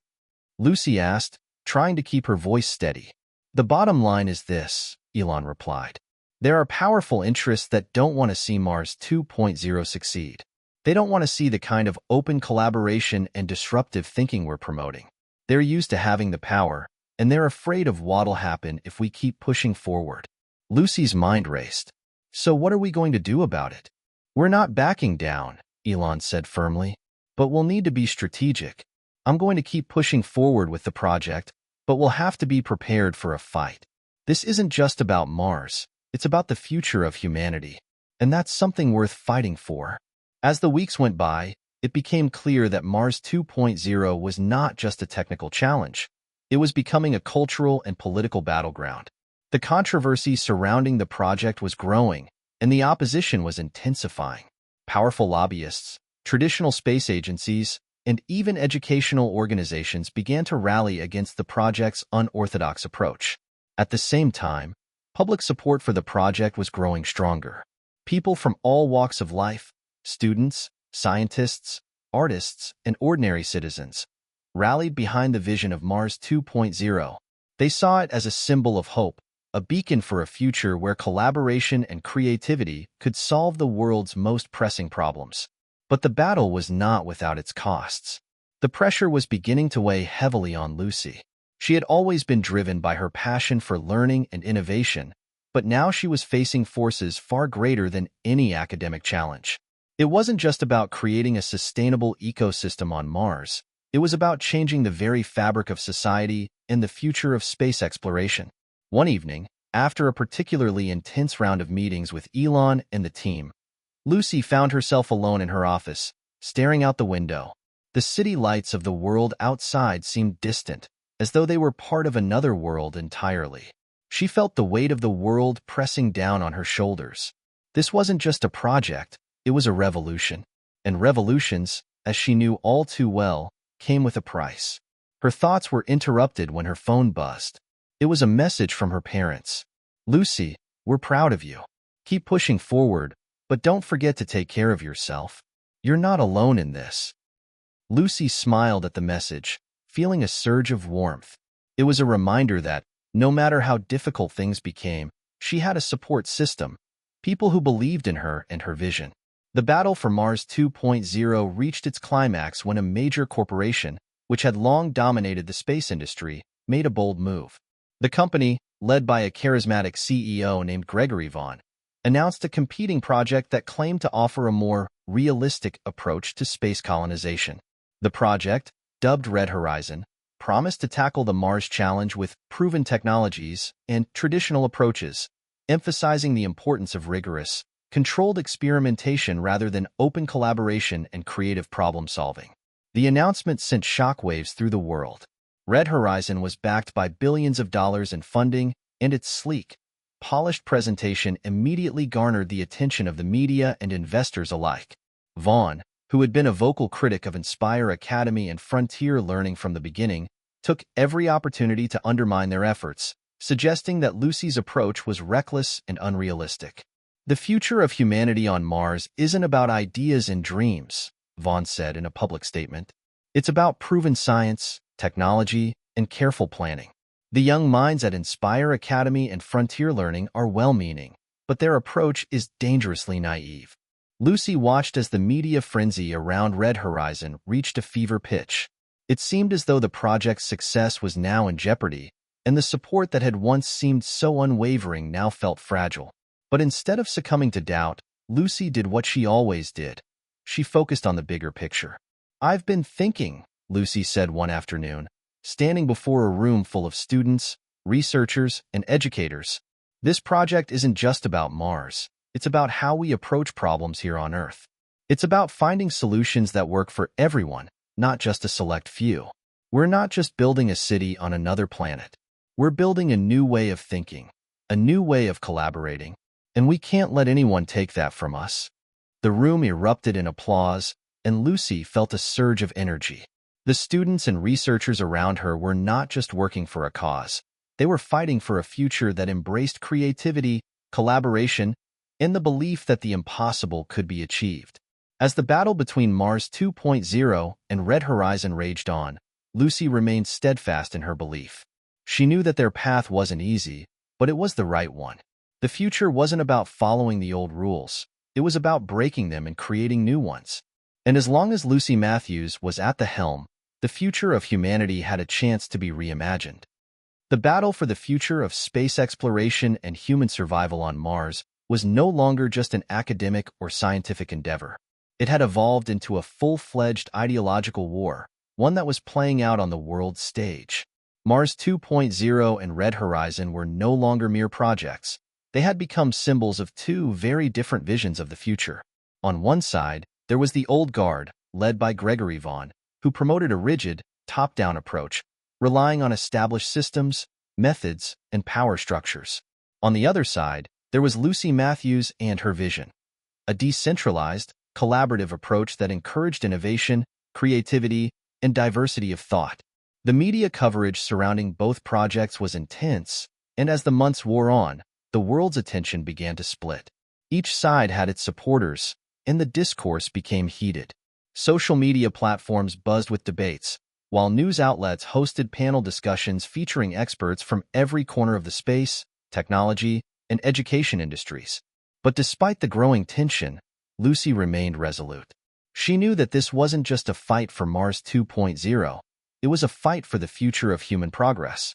The question at the heart of it all was this: would humanity continue to be bound by outdated systems, or would it embrace a future where new ideas and collaboration led the way?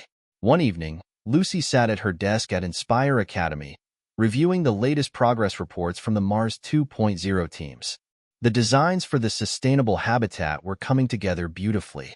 The young minds behind the project had developed innovative solutions for water recycling, energy generation, and food production that were nothing short of groundbreaking. The students weren't just designing technology, they were designing a way of life. But the reports were also filled with feedback from critics. Some argued that the project was too ambitious, that the students were too inexperienced to tackle something as monumental as a Mars mission. Others claimed that Lucy's vision was a fantasy, one that was bound to fail under the harsh realities of space colonization. Yet, as Lucy read through these criticisms, she couldn't help but feel that the naysayers missed the point entirely. Her approach wasn't about blindly rushing into space. It was about preparing humanity for the long journey ahead. It was about creating a mindset that could adapt to the unknown, to the challenges that lay beyond the limits of Earth's atmosphere. As Lucy sat back in her chair, She thought of the students who had come so far. They weren't just designing for Mars. They were designing for Earth's future. They were thinking about how to create sustainable systems, how to work together despite differences, and how to build a society that could thrive, no matter the circumstances. The next day, the Mars 2.0 team gathered in the main conference room to discuss the next phase of the project. The atmosphere was tense, but there was a sense of determination in the air. Lucy stood at the front, her eyes scanning the room of eager young minds and seasoned experts. She knew they were ready for the next step, but the question was, could they rise above the pressure and deliver what the world needed? "We've received some harsh criticisms," Lucy began, her voice steady. "But we can't let that deter us. We're not building this project for the critics. We're building it for the future. For all of humanity." She paused, letting her words sink in. "We have to remember that this isn't just about technology.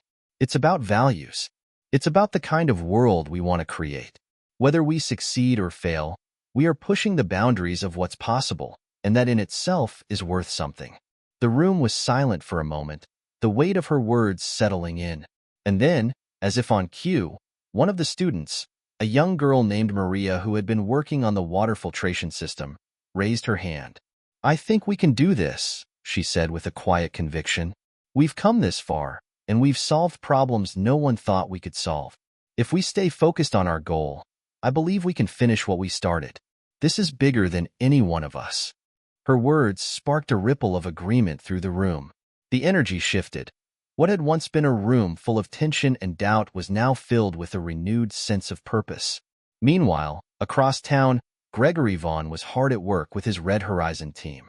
The media circus surrounding their project had done little to shake his confidence, but behind closed doors, Vaughn was beginning to feel the weight of the competition. As the lead of a massive corporation with vast resources, he had the backing of powerful investors, the support of traditional space agencies, and the approval of the establishment.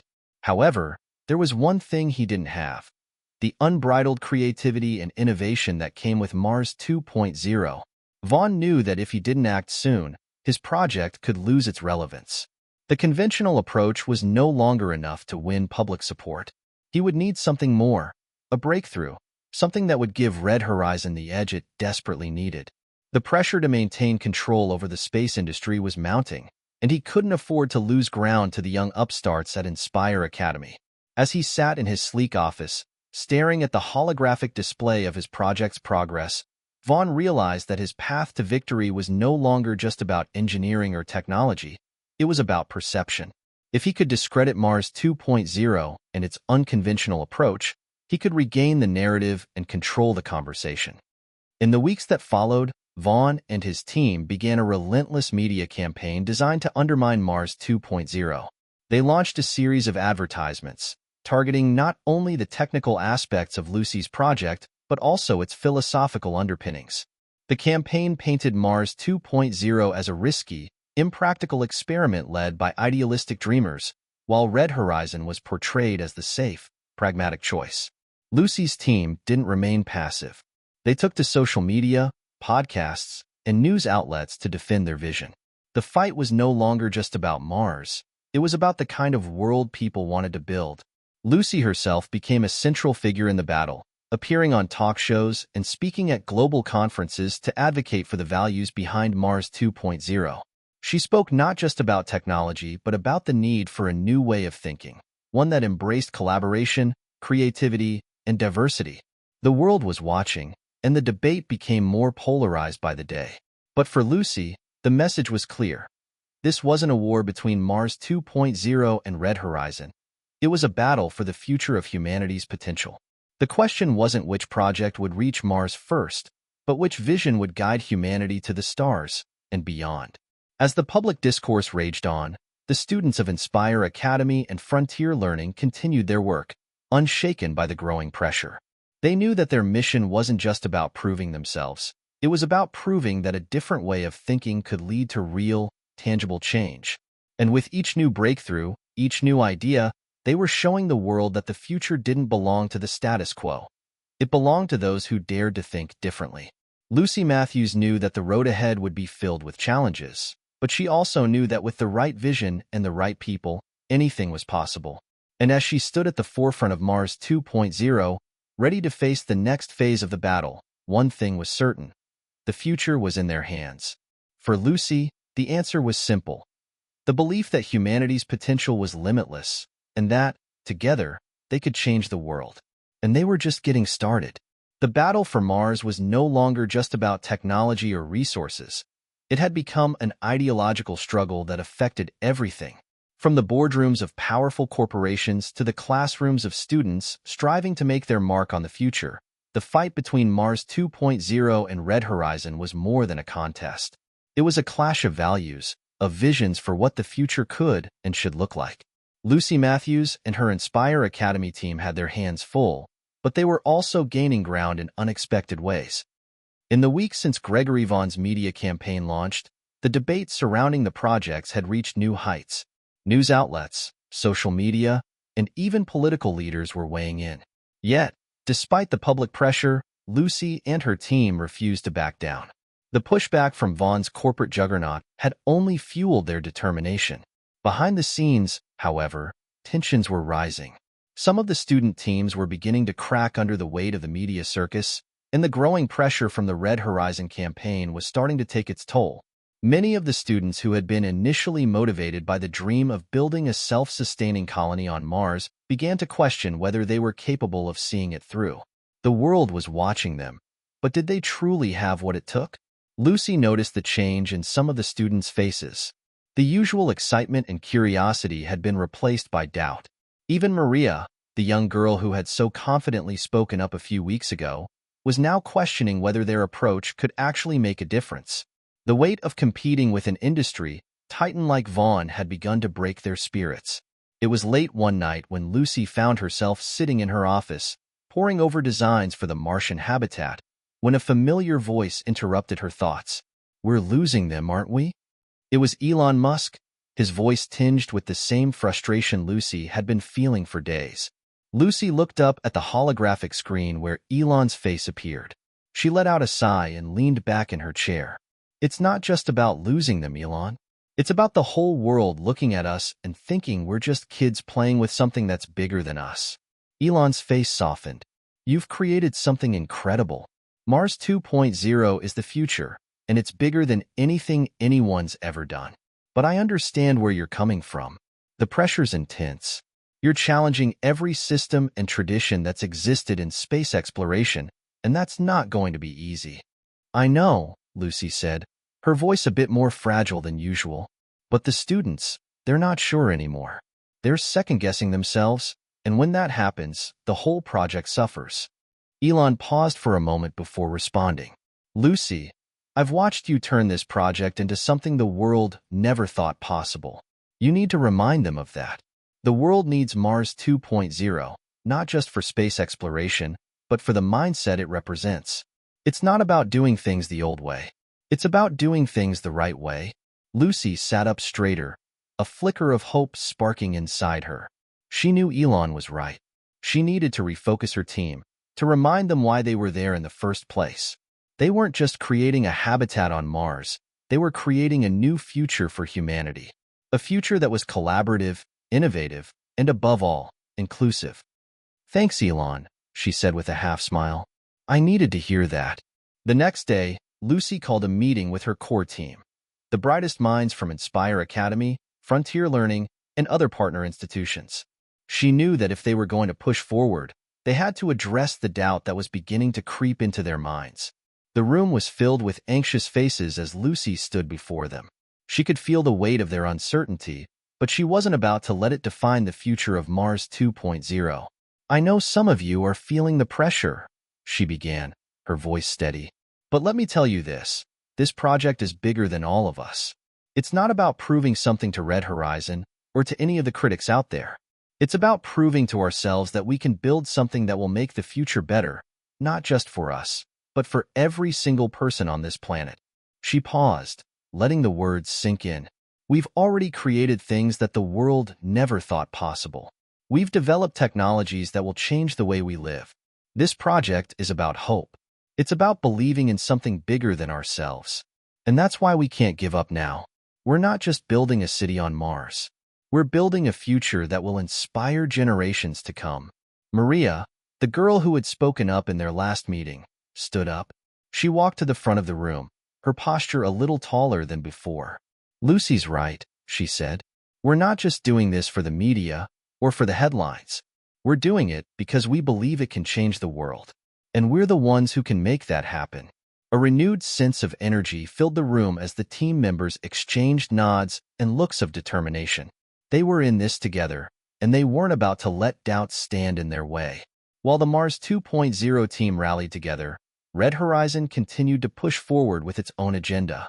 Vaughn's company had made significant strides in gaining support from traditional space agencies, and the project's sleek design and proven technologies had made it a popular choice for investors.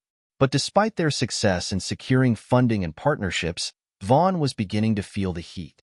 The public, it seemed, was beginning to take notice of the ideology behind Mars 2.0. The shift was subtle at first, but over time, it became clear. People weren't just looking at the technology anymore. They were looking at the values behind the project. The more Vaughn's campaign painted Mars 2.0 as a fantasy, the more it made the world question what it was they truly wanted in the future. Did they want the cold, calculated, top-down approach of Red Horizon? Or did they want the creative, inclusive, and innovative future that Mars 2.0 represented? One evening, during a live-stream debate between Lucy and Gregory Vaughn, the tension between the two sides was palpable. Vaughn was relentless in his attacks, claiming that Mars 2.0 was unfeasible and would ultimately end in disaster. Let's be honest, Vaughn said. There's a reason that no one has done what Inspire Academy is attempting. Space exploration is a dangerous endeavor. We can't afford to let idealistic dreamers run the show. Lucy leaned forward into the camera, her voice calm but firm. With all due respect, Gregory, the real danger isn't in pushing the boundaries, it's in playing it safe. Mars 2.0 isn't about fantasy. It's about creating a future where we work together, think creatively, and challenge what's possible. The truth is, the old way hasn't worked. It's time for a new way. The debate was fiery, but Lucy knew she had made her point. The world was starting to see the cracks in Vaughn's arguments, and they were starting to listen to the hope and innovation that Mars 2.0 represented. As the months passed, the ideological battle continued to heat up, but one thing was clear. The war wasn't just being fought in boardrooms or media outlets. It was being fought in the hearts and minds of people around the world. Lucy Matthews, along with her team, was leading the charge for a new way of thinking, a new way of building the future.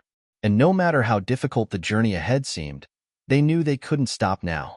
The tension surrounding the space race between Mars 2.0 and Red Horizon reached new heights as both sides prepared for their next public presentation. What was once a quiet competition among brilliant minds had evolved into an all-out ideological clash, with millions watching from the sidelines. The stakes had never been higher. As the day of the presentation loomed, Lucy Matthews found herself torn between exhaustion and exhilaration. She had put everything into this project, and now, with the eyes of the world upon her, it felt as if everything was on the line. She was determined to prove that Mars 2.0 wasn't just a pipe dream. It was a revolution in the making. Yet, the closer they got to the presentation, the more she could feel the weight of the burden pressing down on her shoulders. The criticism from Red Horizon and Vaughn's corporate juggernaut had taken its toll on her team. Doubt had seeped into the minds of some of her most talented students, and she knew that in the end, Mars 2.0 was only as strong as the belief they all had in it. In the final weeks before the presentation, Lucy decided to make a move that would shift the momentum in their favor. She reached out to someone she hadn't spoken to in years, her mentor, Dr. James Bradley. Dr. Bradley was a renowned scientist who had been instrumental in the early days of space exploration, and Lucy had looked up to him ever since she was a student. But after a bitter falling out between them over the direction of space exploration, they hadn't been in touch. Lucy knew it was time to put aside their differences. The call came through late one evening. "Lucy, it's been a long time." Dr. Bradley's voice crackled through the speaker, his tone warm but guarded. "I know," Lucy said softly. "I'm sorry it's taken me so long to reach out, but I need your help. I'm at a crossroads with Mars 2.0, and I need someone I trust to tell me the truth. Is it even possible? Are we dreaming too big? There was a long pause on the other end of the line. Lucy could almost hear Dr. Bradley weighing his words carefully. You know my stance on pushing boundaries, he finally said. But what you're doing, it's different. You're not just looking at the technology. You're trying to build something that's sustainable, not just on Mars, but here on Earth. Lucy leaned forward, her heart pounding. But can we actually make it work? Can we build a self-sustaining colony with the resources we have? Let's put it this way, Dr. Bradley replied. It's going to take everything you've got, and then some. But if anyone can make it happen, it's you. You've got the right people. And more importantly, you've got the right mindset. Mars 2.0 isn't just about surviving on Mars. It's about showing the world what humanity can accomplish when we work together, think differently, and don't let fear hold us back. Lucy felt a sense of relief wash over her. Thank you, James. You've given me more confidence than I've had in weeks. I believe in you, Lucy. Now go prove to the world that the future is worth fighting for. In the days leading up to the presentation, Lucy's team found new resolve. The students, who had been wavering in their faith in Mars 2.0, began to reignite their passion for the project. Maria, who had once doubted herself, was back at the front of the design team, pushing the limits of what they could accomplish with the resources they had. The entire group of young engineers, architects, and scientists found themselves working together with renewed energy, driven by the belief that they could not just imagine the future, they could build it. Lucy took a step back and watched as the young minds worked tirelessly, overcoming obstacles, refining designs, and sharing ideas. The spirit of collaboration that had always defined Mars 2.0 was now stronger than ever. This was no longer just about proving a point to the critics. It was about the sheer possibility of what they could accomplish if they believed in each other and their shared vision. Meanwhile, on the other side of the battle, Gregory Vaughn was feeling the pressure in a way he hadn't anticipated. His project, Red Horizon, had been hailed as the pragmatic and safe choice by the media, but cracks were beginning to show. Investors were starting to ask questions about the long-term sustainability of the project, and Vaughn's once unshakable confidence was beginning to waver. As Vaughn sat in his high-rise office, staring at the latest reports, he couldn't shake the nagging feeling that he had missed something. He had always been good at playing the game, at using his wealth, power, and influence to secure his position at the top. But Mars 2.0 was different. Lucy Matthews and her team had tapped into something deeper, something that the media couldn't ignore. They had created a movement, a vision for the future that resonated with people around the world. The more Vaughn watched the progress of Mars 2.0, the more he realized that the old ways of thinking, his ways of thinking, might not be enough to win the hearts and minds of the people. The world was beginning to see the cracks in his narrative. His project, despite its technological prowess, lacked the human element that Lucy's project had in spades. As he watched a news segment showcasing the work of the Mars 2.0 team, Vaughn couldn't help but feel a flicker of unease. Mars 2.0 wasn't just a project, it was a symbol of hope. And hope, as he knew all too well, was something that was impossible to control. The day of the presentation arrived, and the excitement was palpable. The eyes of the world were fixed firmly on the two competing projects, and the pressure to deliver was immense. In the grand auditorium where both teams would present their plans, Lucy stood backstage, preparing for the moment that would either make or break Mars 2.0.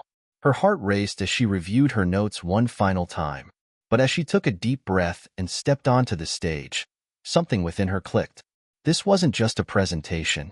This was a chance to change the narrative, an opportunity to show the world that humanity's future was bigger than just Mars. It was about creating a future where collaboration, innovation, and courage weren't just ideals. They were the foundation for everything that came next. As Lucy took the podium, the lights dimmed, and the audience fell silent.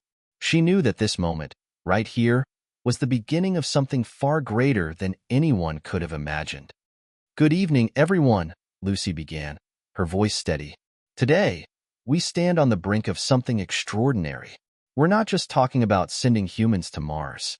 We're talking about building a future where we all work together to overcome the greatest challenges humanity has ever faced. Mars 2.0 is not just a project, it's a vision for the future of humanity. The crowd sat in rapt attention as Lucy spoke, her passion and conviction filling the room. And as she laid out the future of Mars 2.0, a future built on sustainable living, collaboration, and inclusivity, it was clear that the world was finally listening. In that moment, Lucy knew they had already won. Not because of the technology they had developed or the plans they had laid out, but because they had reminded the world of something essential, that the future belongs to those who dare to dream, and those who believe that together they can achieve the impossible. The presentation was a success beyond anyone's expectations, but the battle was far from over. As Lucy stepped off the stage, she received a message from Elon Musk. "You did it, Lucy. You've sparked something that can't be undone. Now, the world knows. The future belongs to the dreamers." And with that, Mars 2.0 was no longer just a project, it was a movement. And the world was ready to follow. The exhilaration of the successful presentation quickly faded as the team returned to their labs and project rooms. The applause from the audience was still echoing in Lucy's ears, but the reality of what came next was sinking in. The real work had only just begun. The first setback came with a blunt and sobering reminder. Space exploration was never just about imagination. The reality of executing a massive project like Mars 2.0 was riddled with unforeseen complications, costs, and logistical hurdles that no amount of ambition could wish away. 2 days after the presentation, Lucy was sitting in her office when an email notification popped up on her screen. It was from one of her financial backers, a prominent investor named Jonathan Edwards, who had been an early supporter of Mars 2.0. "Lucy," the email began, "I've been reviewing the recent presentation, and I have some concerns. The initial projections for the budget are, frankly, a bit alarming. It's clear that while the vision is captivating, the execution needs substantial recalibration. Let's talk about scaling down the scope of this project to make it more manageable and less costly." Lucy's stomach dropped as she read the email again. Scaling down. It was the kind of suggestion she had feared. Every part of Mars 2.0 was designed to be revolutionary, not just in technology, but in ambition. Cutting down the scope meant reducing the heart of the project. It meant giving up on the dream. She stood up from her desk and walked over to the window, looking out over the city. The world had been inspired by Mars 2.0, but now the reality was that the money needed to make it happen was becoming a significant roadblock. The investors, those who had been so enthusiastic at first, were now hedging their bets, unsure whether the risks were worth it. She took a deep breath and walked back to her desk, typing a reply. "Jonathan, I appreciate your concerns, but scaling down isn't an option. Mars 2.0 is about thinking beyond the limits, not reinforcing them. We've already come this far, and now is the time to push forward, not pull back. I'd like to discuss alternative strategies for funding without compromising our vision. Let's talk soon." She hit send, feeling a sense of unease. There was no turning back now. The road ahead was going to be more difficult than she had imagined. The next day, Lucy called a team meeting to address the financial concerns. As the team gathered around the table, she could sense the anxiety in the room. The weight of the financial challenge had cast a shadow over their optimism. "Everyone," Lucy began, her voice steady but her mind racing, "I know you're all feeling the pressure. Mars 2.0 is no longer just a dream. We have to figure out how to turn it into a reality. But we can't let the obstacles we face now stop us. We've already made the impossible possible, and we will continue to push forward." Maria, one of the lead engineers, spoke up. "But Lucy, what if the investors are right? What if we're asking for too much? The scale of this project, it's unprecedented. We don't have the resources to support it as it is." Lucy looked at Maria, then at the rest of the team. "I get it, but that's exactly why we need to stay true to the original vision. If we scale down now, we're admitting defeat. And I don't believe in defeat, not when we've come this far." "But how do we keep moving forward when the funding is drying up?" asked Jason, a brilliant scientist who had been part of the project from the start. "We have to find creative ways to make it work. If we need to approach new investors, we'll do that. If we need to partner with other companies or governments, we'll do that too," Lucy replied, determination flooding her voice. "We can't stop now." There was silence in the room as the team absorbed her words. Slowly, one by one, the doubt began to dissipate. They knew she was right. They couldn't give up, not when so many people were relying on them. Not when the dream of Mars 2.0 was more than just a project. It was a symbol of what humanity could achieve when it dared to dream. Over the next few weeks, Lucy worked tirelessly with her team, brainstorming, networking, and reaching out to anyone who might be willing to invest in the future of Mars 2.0. They had to think outside the box. They couldn't just rely on traditional funding sources. They had to make people believe in the project as much as they did. At the same time, they continued refining the technical aspects of the project, pushing their designs further, ensuring that every element of Mars 2.0 was not just groundbreaking, but practical and feasible. It was a delicate balance between innovation and realism, but Lucy knew they could manage it. It wasn't long before they received a breakthrough, a partnership with a major tech company, Quantum Innovations, which was looking to expand into space exploration. The CEO, Sophia Patel, had been impressed by Mars 2.0 and saw the potential for the project to lead the way in sustainable space missions. With their cutting-edge technology and Lucy's vision, the partnership could propel Mars 2.0 forward in ways that had once seemed impossible. Sophia's proposal was simple. Quantum Innovations would provide the necessary technology and infrastructure to support Mars 2.0 in exchange for a stake in the project's future profits. It wasn't a perfect solution, but it was the break Lucy had been hoping for. With this partnership secured, Lucy called another team meeting. "Everyone, I've got good news. We've secured a partnership with Quantum Innovations. They're on board, and they're going to help us take Mars 2.0 to the next level. This means we can continue with the original scope of the project and not scale it down." The room erupted in applause. Lucy smiled, feeling a wave of relief wash over her. This was the breakthrough they had been waiting for. As the months passed, the collaboration with Quantum Innovations paid off.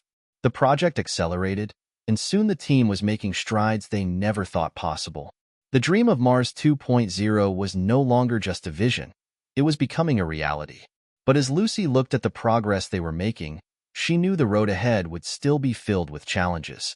There would always be skeptics, always be obstacles. But one thing was certain. The Mars 2.0 team had proven that when they faced adversity, they didn't back down. They rose to the challenge. As she stood in the lab, looking at the intricate models and blueprints for the Mars 2.0 colony, she realized that the setbacks they had faced had only made them stronger. They had learned that resilience wasn't just about overcoming obstacles. It was about adapting, thinking creatively, and believing that even the greatest challenges could be conquered. With renewed hope, the team pressed on, knowing that their work was far from over, but confident that the future they were building together was brighter than ever.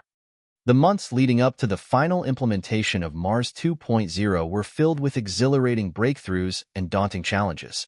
The team, now bolstered by the partnership with Quantum Innovations, had pushed the boundaries of what was possible.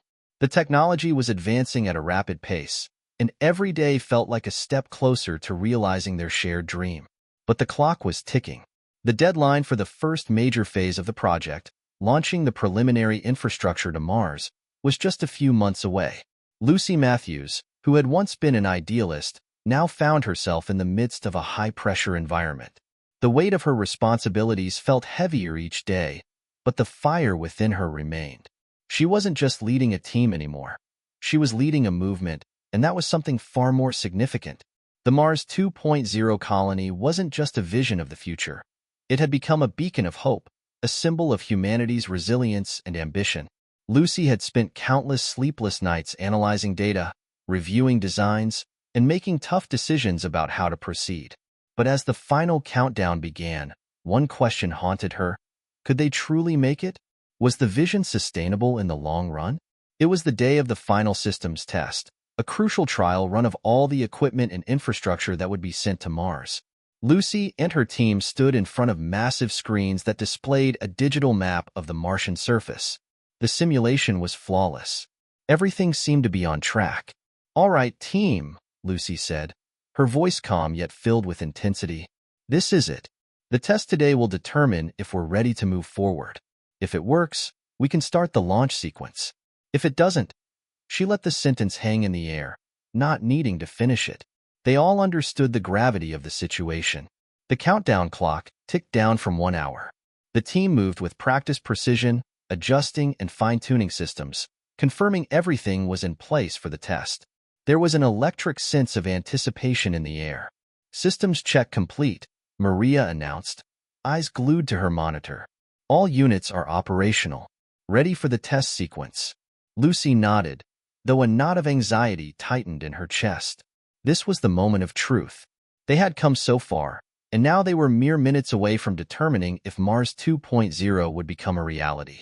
The thought of failure felt unbearable, but she knew she had to trust the process, the work, and the people around her. The countdown clock ticked down to 10 seconds. "Prepare for launch," Lucy whispered, her voice steady but filled with anticipation. 10 seconds. 5. 4. Then, with a sudden burst of light, the systems came to life. "Test complete." Jason's voice rang out from the console. "All systems are functioning perfectly." The room erupted into cheers. Lucy's heart skipped a beat. It worked. They had done it. They were ready. She looked at the faces around her. Her team, the people who had poured their hearts and souls into this project. They had come so far, and now the final leg of the journey was ahead of them. There was no turning back. But just as Lucy was beginning to feel a sense of relief, her phone buzzed. It was an urgent message from Jonathan Edwards, the investor who had been so concerned about the project's financial viability. "Lucy, I need to talk to you immediately. There's a problem." She frowned and quickly dialed his number. As the phone rang, she could feel the anxiety creeping back in. What could possibly be wrong now? The test had just been successful. The funding was secured. Everything was moving forward. "Lucy," Jonathan's voice was tense on the other end of the line. "We've just received a warning. One of the key components of the Mars 2.0 system, the long-term life support system, has been flagged for a potential failure. If it malfunctions on Mars, it could jeopardize the entire project. We need to halt everything until we figure this out." Lucy's pulse quickened. A failure in the life support system? This was the kind of problem that could bring everything crashing down. "Are you certain?" she asked, trying to keep her voice steady. "Is this a false alarm?" "I wish it were," Jonathan replied. "But the data is clear. The system isn't up to the standard it needs to be for long-term operations on Mars. If we launch without addressing this, it could result in catastrophe. I'm pulling back the funding unless we resolve this. We can't risk it."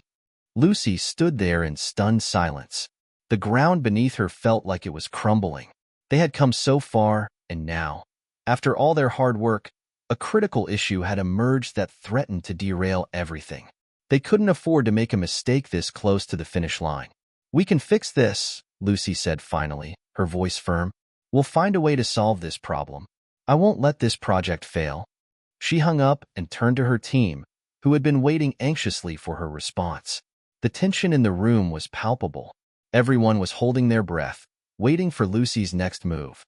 "We have a serious issue with the life support system," Lucy said, her tone resolute. "We have to fix it, no matter what it takes." Maria's face tightened with determination. "We'll find a solution. We're not backing down now." Jason spoke up as well.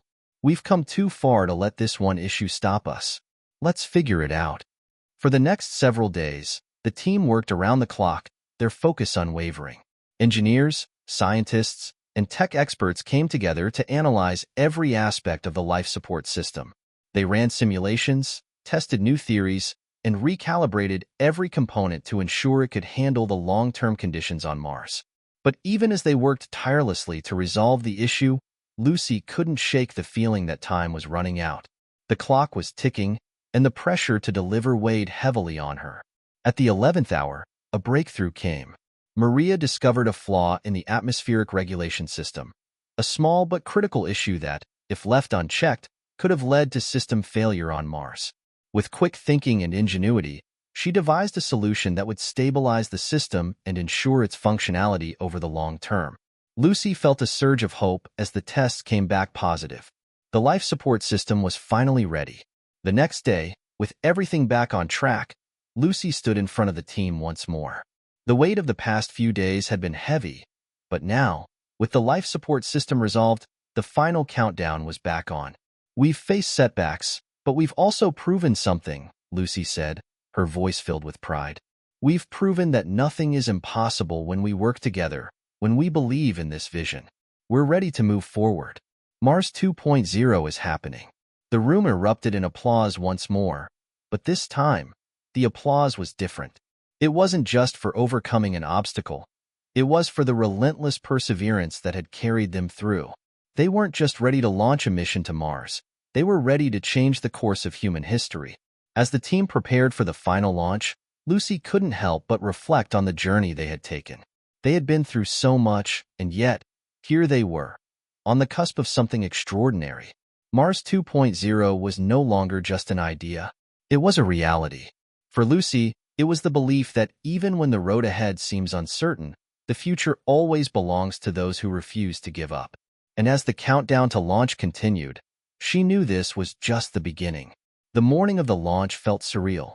Every ounce of energy Lucy had poured into Mars 2.0 for the past 2 years had led up to this moment. The pressure was unimaginable, yet, standing on the precipice of this new chapter in human history, she felt a surge of determination. This was no longer just her project, it was the world's. Every person who had ever doubted them, every person who had contributed, every person who believed in the impossible, was watching. As the final hours before the launch ticked away, the team gathered in the operations room. The large digital clock on the wall counted down, and every second seemed to pulse with the weight of what was about to happen. It was more than a scientific mission. It was a bold declaration to the universe that humanity could conquer its most daunting frontiers. Lucy was in constant communication with engineers and scientists as the last pre-launch checks were conducted. She walked the perimeter of the command center, feeling both the weight of the moment and the excitement of what lay ahead. Her mind raced between the memories of the countless sleepless nights spent troubleshooting to the first time they'd drawn up the plans for Mars 2.0. She'd always believed in this mission, but now, as the final launch countdown began, she felt a certain vulnerability. What if something went wrong? What if the unthinkable happened? But she quickly brushed the thought aside. She had been through too much to doubt now. "Everything's set," Jason called out, his voice carrying across the room. "Life support, propulsion systems, and the AI are all a go. We're good to launch." Lucy nodded, forcing a smile. "Let's do this." As the team gathered for the final countdown, Lucy noticed the pride in their eyes, the same pride she had felt when they first began. She knew that this mission was not just about technology, or even about Mars. It was about pushing the boundaries of what people thought was possible. 5 minutes to launch. "Engines are primed," Maria reported. "We're ready to begin ignition sequence." The weight of those words settled on Lucy's shoulders. The launch was imminent, and there was no turning back. She'd always known this moment would come, but to experience it firsthand, to see the years of labor and passion culminate in a single, breathtaking moment, was beyond what she had imagined. 5 minutes, Lucy whispered to herself. 5 minutes. She could barely hear the murmurs of the team in the background, her focus narrowing to the countdown on the screen. This was the culmination of everything, the dream of Mars 2.0 coming to life. 2 minutes to launch. The energy in the room was palpable. Lucy's heart was pounding in her chest as she took her position in front of the launch controls. She glanced at her team, all eyes glued to their screens. Their faces were a mix of anticipation and pride. The moment of truth was here, and every decision they had made had led to this singular point in time. The rocket, housed in its gleaming launch pad just outside the facility, stood tall like a towering beacon of possibility. Mars 2.0 had begun as a dream, but it was about to become a reality. 2 minutes, Jason said. His voice was calm, but his hands were tense, hovering over the control panel. Lucy took a deep breath. We're all in this together. 1 minute to launch. She stood still, watching the timer inch closer to 0, as the rest of the room hummed with activity. Her mind replayed everything they had accomplished, every trial, every failure, every victory. It all led up to this one moment. The world would be watching, and Mars 2.0 would be forever marked as the first step toward humanity's future on the Red Planet. Launch sequence initiated, Maria announced. Engines ready. Ignition in 60 seconds. It felt like the world had gone quiet around Lucy. She was aware of every small movement, every breath. She could feel the pulse of the countdown in her veins. Everything she had worked for was about to take flight. 30 seconds. The room was electric, every eye locked on the countdown clock. Lucy's hands gripped the edges of the control panel, feeling the weight of her responsibility. The success of Mars 2.0 didn't just mean success for the team. It meant success for all of humanity. It was a mission to prove that no dream was too big, no frontier too far. 15 seconds. The ground beneath Lucy's feet seemed to rumble as the countdown neared its final seconds. Her heart beat in time with the ticking clock. It was all coming down to this. 10 seconds, Jason said. His voice was steady, but there was a certain tension in the air, a shared anticipation among the entire team. Lucy's eyes were fixed on the screen. She didn't dare blink. 5 seconds. Her pulse quickened. 4. She could feel the weight of the entire world resting on her shoulders, but it felt right. This was what she had always been meant to do. She had led this mission, and she had led it with the full conviction of her heart and mind. 3. Her breath was steady. Her mind was clear. 2. This was it. 1. Liftoff. The roar of the rocket's engines filled the room, drowning out all other sound. The ground vibrated beneath Lucy's feet as Mars 2.0 shot into the sky. The rocket ascended, cutting through the atmosphere with unrelenting force, leaving behind a trail of fire and light. Lucy stood frozen for a moment, her eyes locked on the screen as the rocket's trajectory continued to climb. The countdown had been completed. They had done it. The dream had taken flight. The room erupted into cheers as the rocket disappeared from view, its mission now underway. It was a moment of victory, a moment of disbelief. They had crossed the threshold from idea to reality. There was no turning back. As the roar of the engines faded into the distance, Lucy allowed herself a deep exhale. For the first time in a long time, she felt the weight lift from her shoulders. It wasn't over yet. The mission still had a long way to go, but they had done it. They had sent the first step of Mars 2.0 to Mars. Lucy turned to her team, her eyes sparkling with pride. This is just the beginning. As the rocket carrying the Mars 2.0 infrastructure soared into the stratosphere, Lucy and her team watched with bated breath. The success of the launch was a victory, but everyone knew that the hardest part of the mission was still ahead. Reaching Mars was only the beginning. The real test would be ensuring the systems operated seamlessly once they arrived, and that meant facing challenges no one could predict. The days following the launch were a whirlwind of celebrations and preparations for the next phase. The initial relief from the successful launch slowly transformed into a sense of urgency. The Mars 2.0 system was headed to the Red Planet, but the team still had to solve countless unknowns in a hostile environment they had never encountered before. 1 month after the launch, the first communication came through. The preliminary reports from the Mars orbiter were sent to Earth, and Lucy's heart raced as she clicked open the transmission. A sense of pride swelled within her as she read the status updates from the team's systems already in orbit around Mars. The satellite communication systems had successfully deployed, and preliminary infrastructure had begun to take shape. It was working. But that was just the first step. The real challenge began as the systems on the Martian surface began their long, slow descent toward their final destinations. The next few weeks were critical. For the first time, the data would be coming back from Mars, and it was anyone's guess how the hardware would respond to the conditions on the planet. There were too many variables: dust storms, solar radiation, gravity differences, all the things Earth-based engineers had struggled to simulate in the lab. No matter how much they tested, the unknowns remained immense. Still, Lucy had faith in her team's ability to adapt. They had come this far, and they weren't going to stop now. Days turned into weeks, and the first set of crucial data began streaming in from the surface units.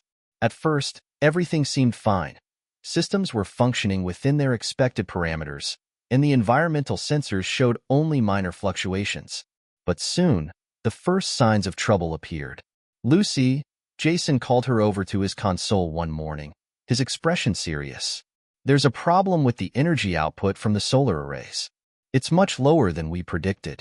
We're getting only about half of the expected energy to power the life support systems. Lucy's stomach dropped. Solar arrays had been a central part of the Mars 2.0 plan. They were designed to provide the bulk of the colony's energy needs. The fact that they were malfunctioning this early on could spell disaster. Is it the dust? Lucy asked. The Martian atmosphere was thick with fine, particle-filled dust, which could block solar radiation and hinder the efficiency of solar panels. A dust storm could last for weeks, possibly months. It was a major risk factor they had accounted for, but Lucy hadn't expected it to happen so soon. It's possible, Jason responded, tapping his fingers nervously on the console, but the data isn't showing any significant storms. This could be an issue with the array's design, or something more unpredictable. They both stood in silence for a moment. The weight of the mission's success and failure hung heavily between them. If the arrays couldn't generate enough power, it would impact life support, communications, and the ability to operate all the systems that had been built to support human life on Mars. Lucy couldn't afford to waste time. She needed solutions, and fast. They immediately initiated a series of diagnostic tests to figure out the root cause of the power issue. Hours turned into days as the team analyzed everything from the angle of the panels to possible malfunctioning components. The systems that had been so carefully designed and tested on Earth weren't responding as expected. It was frustrating and terrifying. "Keep the data coming," Lucy said to Maria and the engineering team.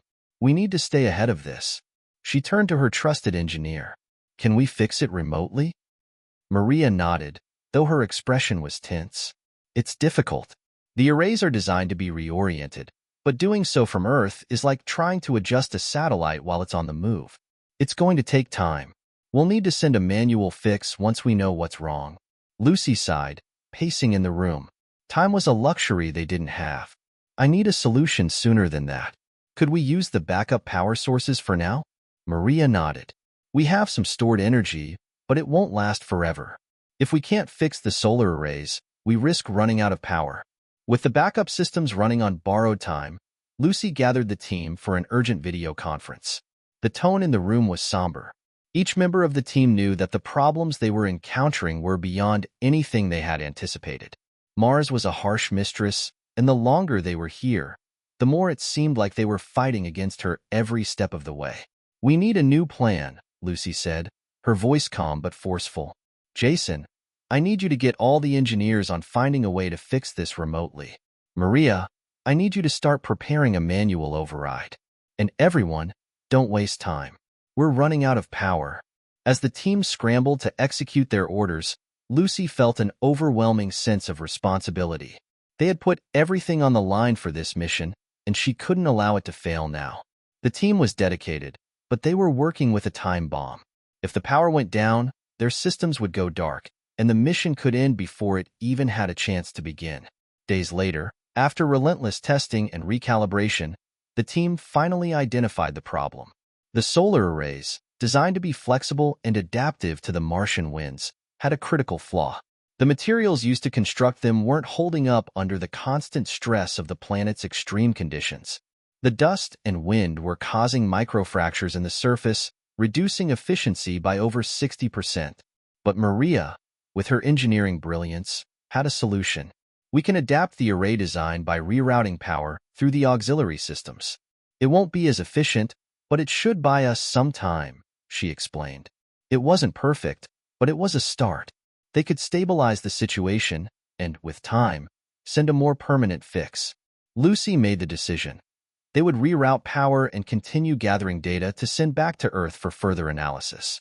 They would use the backup systems as much as possible, but they weren't out of options yet.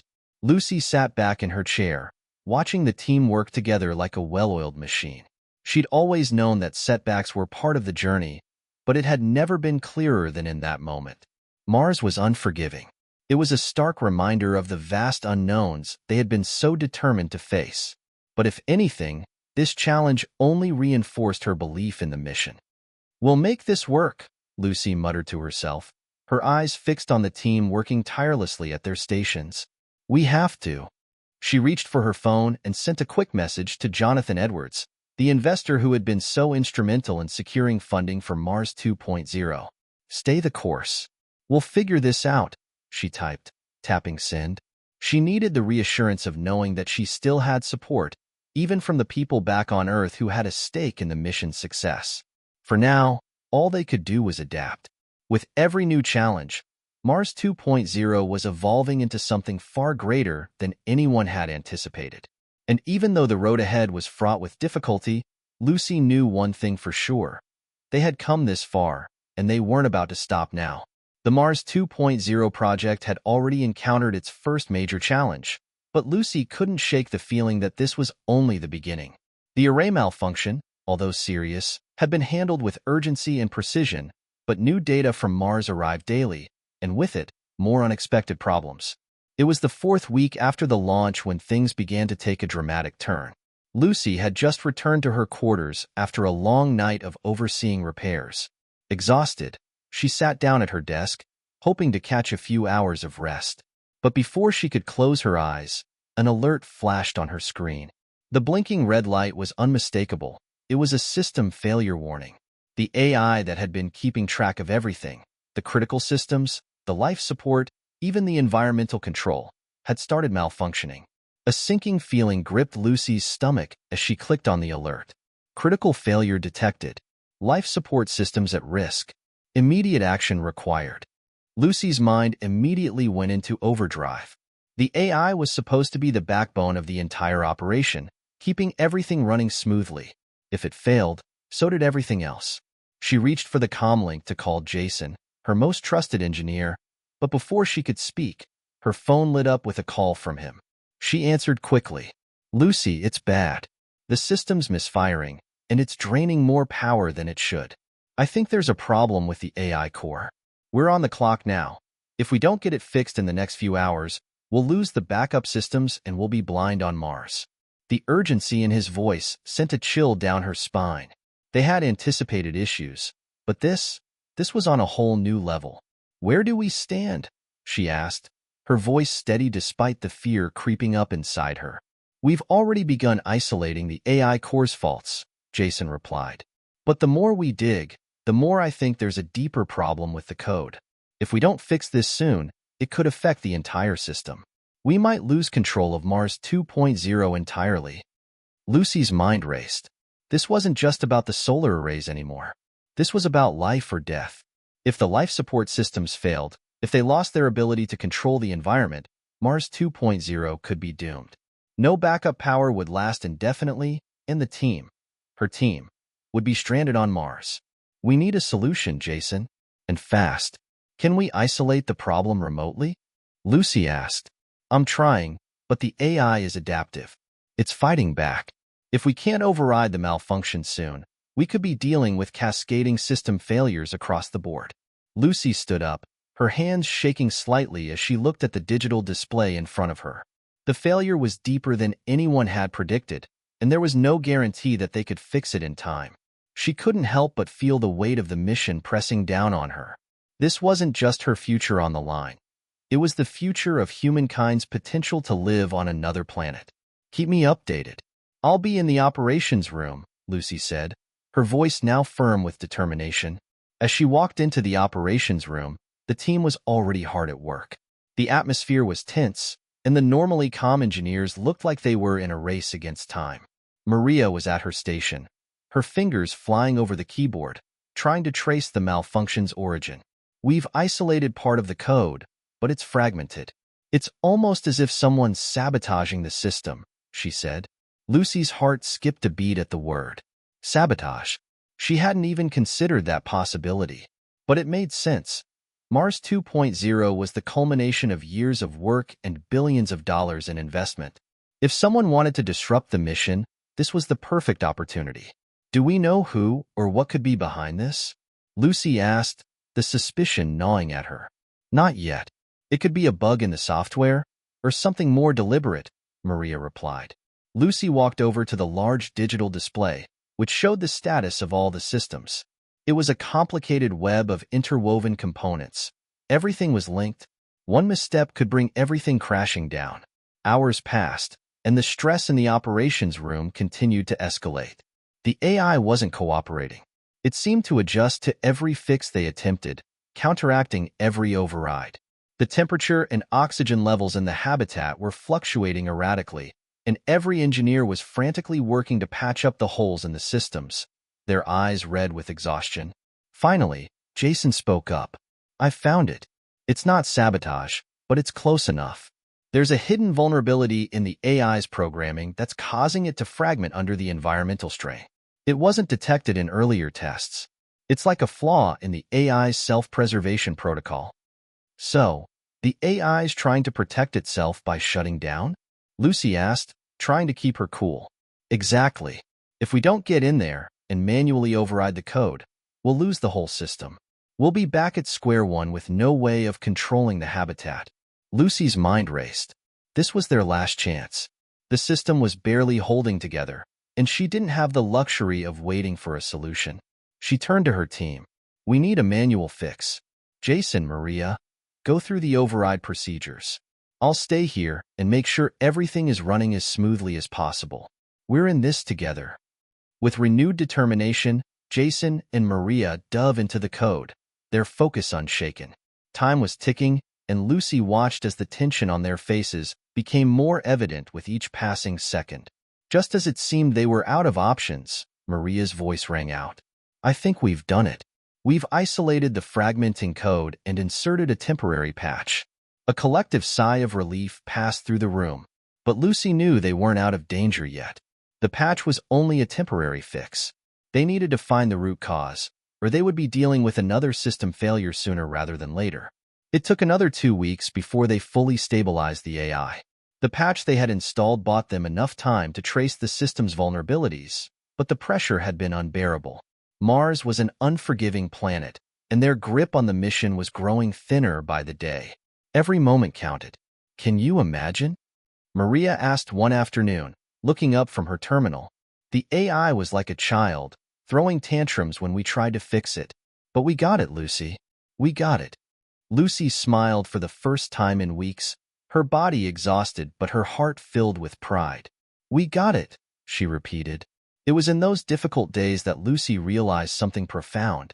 Mars wasn't just about the technology, the systems, or even the dream of human expansion. It was about human resilience.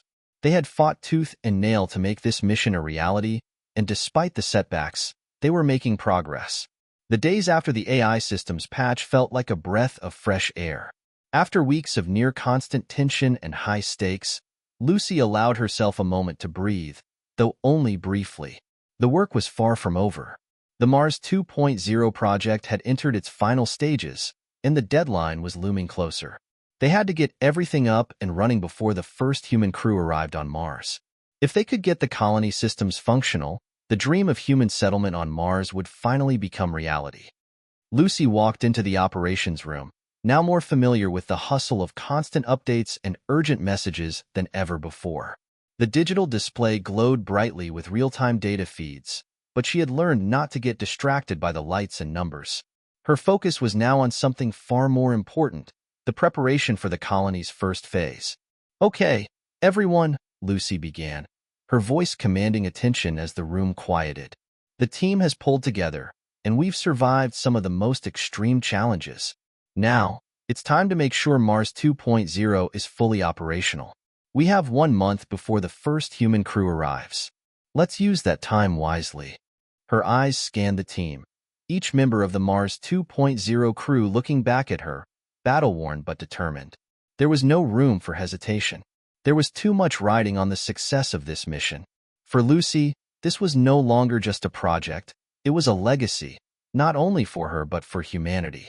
Mars was the future, and it was right in front of them. The tasks were split up, each team member taking charge of a specific aspect of the colony's systems. Jason and his engineers worked tirelessly to reinforce the infrastructure's power grid. The solar arrays, although still under repair, were patched with temporary systems to guarantee a steady energy supply until they could be fully fixed. Maria's team worked on environmental control, monitoring oxygen levels, air filtration, and the integrity of the habitat. Everything had to be flawless. There was no margin for error. Meanwhile, Lucy's focus was on communication. The AI system that had been malfunctioning was finally stabilized, but now it had to be integrated into all the colony's operations. The human element was always going to be the most unpredictable factor. There were always risks when placing people in such an extreme environment, but Lucy felt that the AI had the potential to mitigate the dangers. It could predict and analyze problems before they even happened, an invaluable asset for a long-term mission like this. Let's test the system one last time. Lucy called to Maria, Jason, and the engineers. They gathered around the large control panel as the countdown to the final preparations began. It felt surreal. Everything that had been envisioned, all the setbacks, and all the obstacles they had overcome had led to this one moment.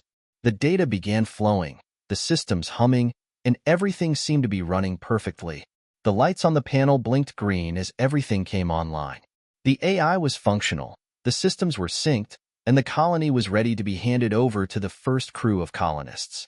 "I think we did it," Jason said, a slight smile crossing his face as he stood by the display. Lucy could see the pride in his eyes. "Not yet," she replied, keeping her voice steady. "We're not done until they're safely on the ground. But we're close. We're closer than we've ever." In the final week before the first human crew arrived, Lucy spent hours ensuring the communications system was as secure as possible. She knew that Earth would be the lifeline to the colony. Any interruptions or failures could have catastrophic consequences, and she couldn't afford to let that happen. The last of the crew's supplies had been delivered, and the habitat pods were prepared to receive them. Lucy was filled with anticipation and a sense of calm resolve. It was now or never. The day before the human crew was scheduled to land, Lucy stood outside the operations room, gazing at the Martian horizon through the large observation window. The vast, desolate landscape stretched out before her, silent, cold, and unforgiving. But Lucy didn't see a barren wasteland. She saw hope, a future, humanity's next home. It was difficult for her to process just how much this mission meant. To think that a group of engineers, scientists, and dreamers had come together to make this happen. It was extraordinary. As the day wore on, the final preparations continued in the operations room. The countdown was ticking, and Lucy couldn't stop thinking about the humans who would soon be relying on the systems she had helped create. She had done everything she could to make sure they would succeed. Now, she just had to hope that Mars would let them thrive. The first crew began to arrive at the Mars 2.0 colony base. As the transport ship landed, Lucy couldn't help but watch from the observation deck. They were here, the pioneers who would be the first humans to live on Mars. She met them at the docking bay. There were smiles and handshakes, but there was also a sense of gravity in the air. This was it. The mission had entered its next stage. "Welcome to Mars," Lucy said, her voice steady but full of emotion. The crew, 4 men and 2 women, stepped off the transport ship, and their eyes widened as they took in the Martian landscape.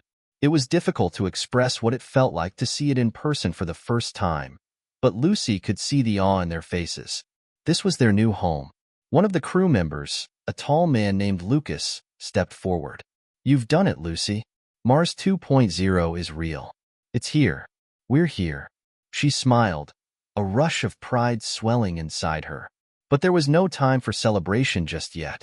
The real work was about to begin. There was still much to be done, and their survival depended on the system she and the team had built. But for now, as she looked at the group of pioneers who would make history, she allowed herself a small moment of triumph. "We're just getting started," she said. "Let's get to work." The first few days were filled with the excitement of settling into the new base. The team conducted routine checks on all the systems to make sure everything was functioning properly. But Lucy had no illusions.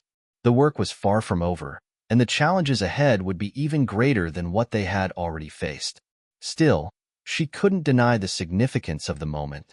The dream of human civilization on Mars had become a reality, and Mars 2.0 was the beginning of something extraordinary.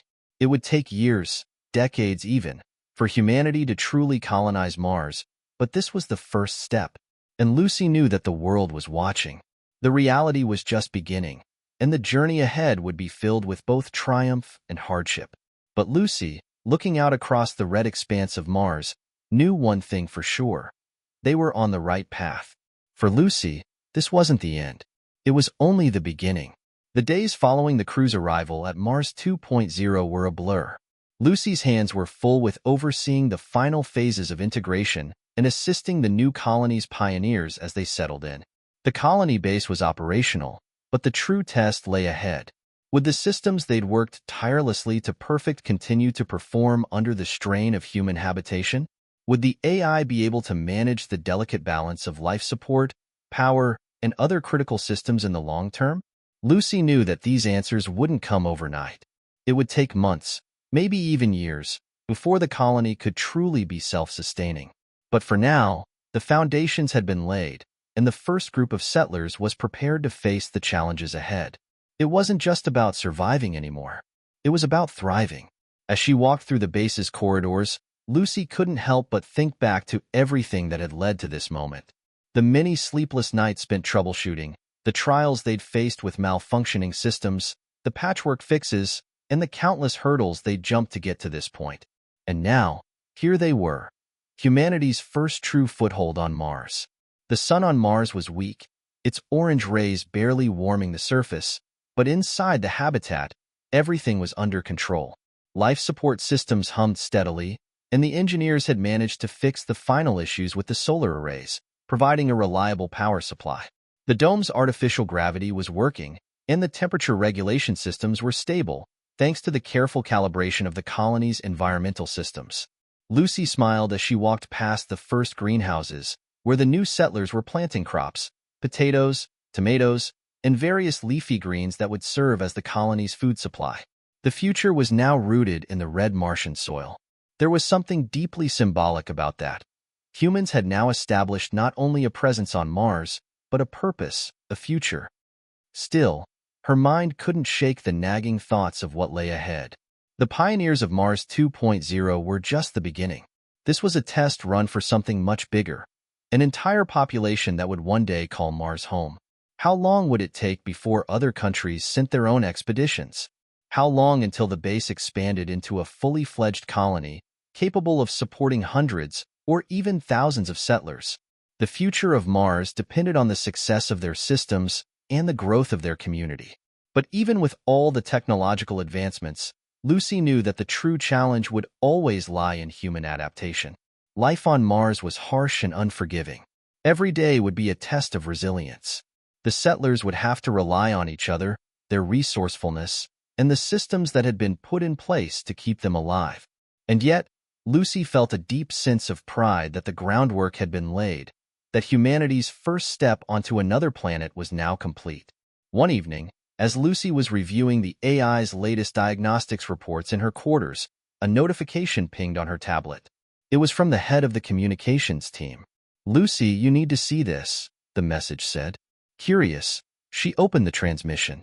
The screen flickered to life, showing a live feed of Earth. There was a large, celebratory gathering taking place in the Mission Control Center. People were cheering, clapping, and raising their glasses. The message on the screen read, "First human colony established on Mars. A new chapter for humanity." Lucy felt a lump in her throat. She had known that this moment would come, but seeing the entire world rallying behind their mission, was different. This wasn't just the culmination of their hard work. It was a shared victory for all of humanity. They had achieved what once seemed impossible. Days turned into weeks, and as the new settlers began to adjust to their life on Mars, they found themselves growing more confident in their ability to make this world their own. The base expanded, new experiments were launched, and the work on the colony's infrastructure continued without pause. Lucy was constantly on the move, checking systems, attending meetings, and offering guidance wherever needed. But with each passing day, she found herself drawn more and more into one question. What was the long-term vision for Mars? She knew the answer would be crucial for the colony's future. Her thoughts were interrupted when a message arrived on her terminal. This one was from Earth. It was from her mentor, Dr. Mitchell, the one who had first inspired her to pursue space exploration. "Lucy, I'm proud of everything you've accomplished. You've made history. But now the real work begins. Mars is a starting point, not the end goal. What happens next will define humanity's future. Have you thought about what that means for you and for the colony?" Lucy leaned back in her chair, her mind racing. She had accomplished everything she had set out to do. The colony was alive and functional. But Dr. Mitchell's words rang in her mind. This was just the beginning. The settlers of Mars 2.0 weren't merely living on a new planet. They were part of something much larger, something that would echo through history for generations. This would be the birthplace of future civilizations. But with that realization came an undeniable weight. The challenges that lay ahead would be far greater than any they had faced so far. They had proven that humanity could survive on Mars, but could they build a thriving society? The weeks turned into months. Lucy continued to work alongside the team, but now her focus was on the future. They had proven their systems worked. Now, they had to ensure the colony could grow, adapt, and thrive on a planet that was not made for human habitation.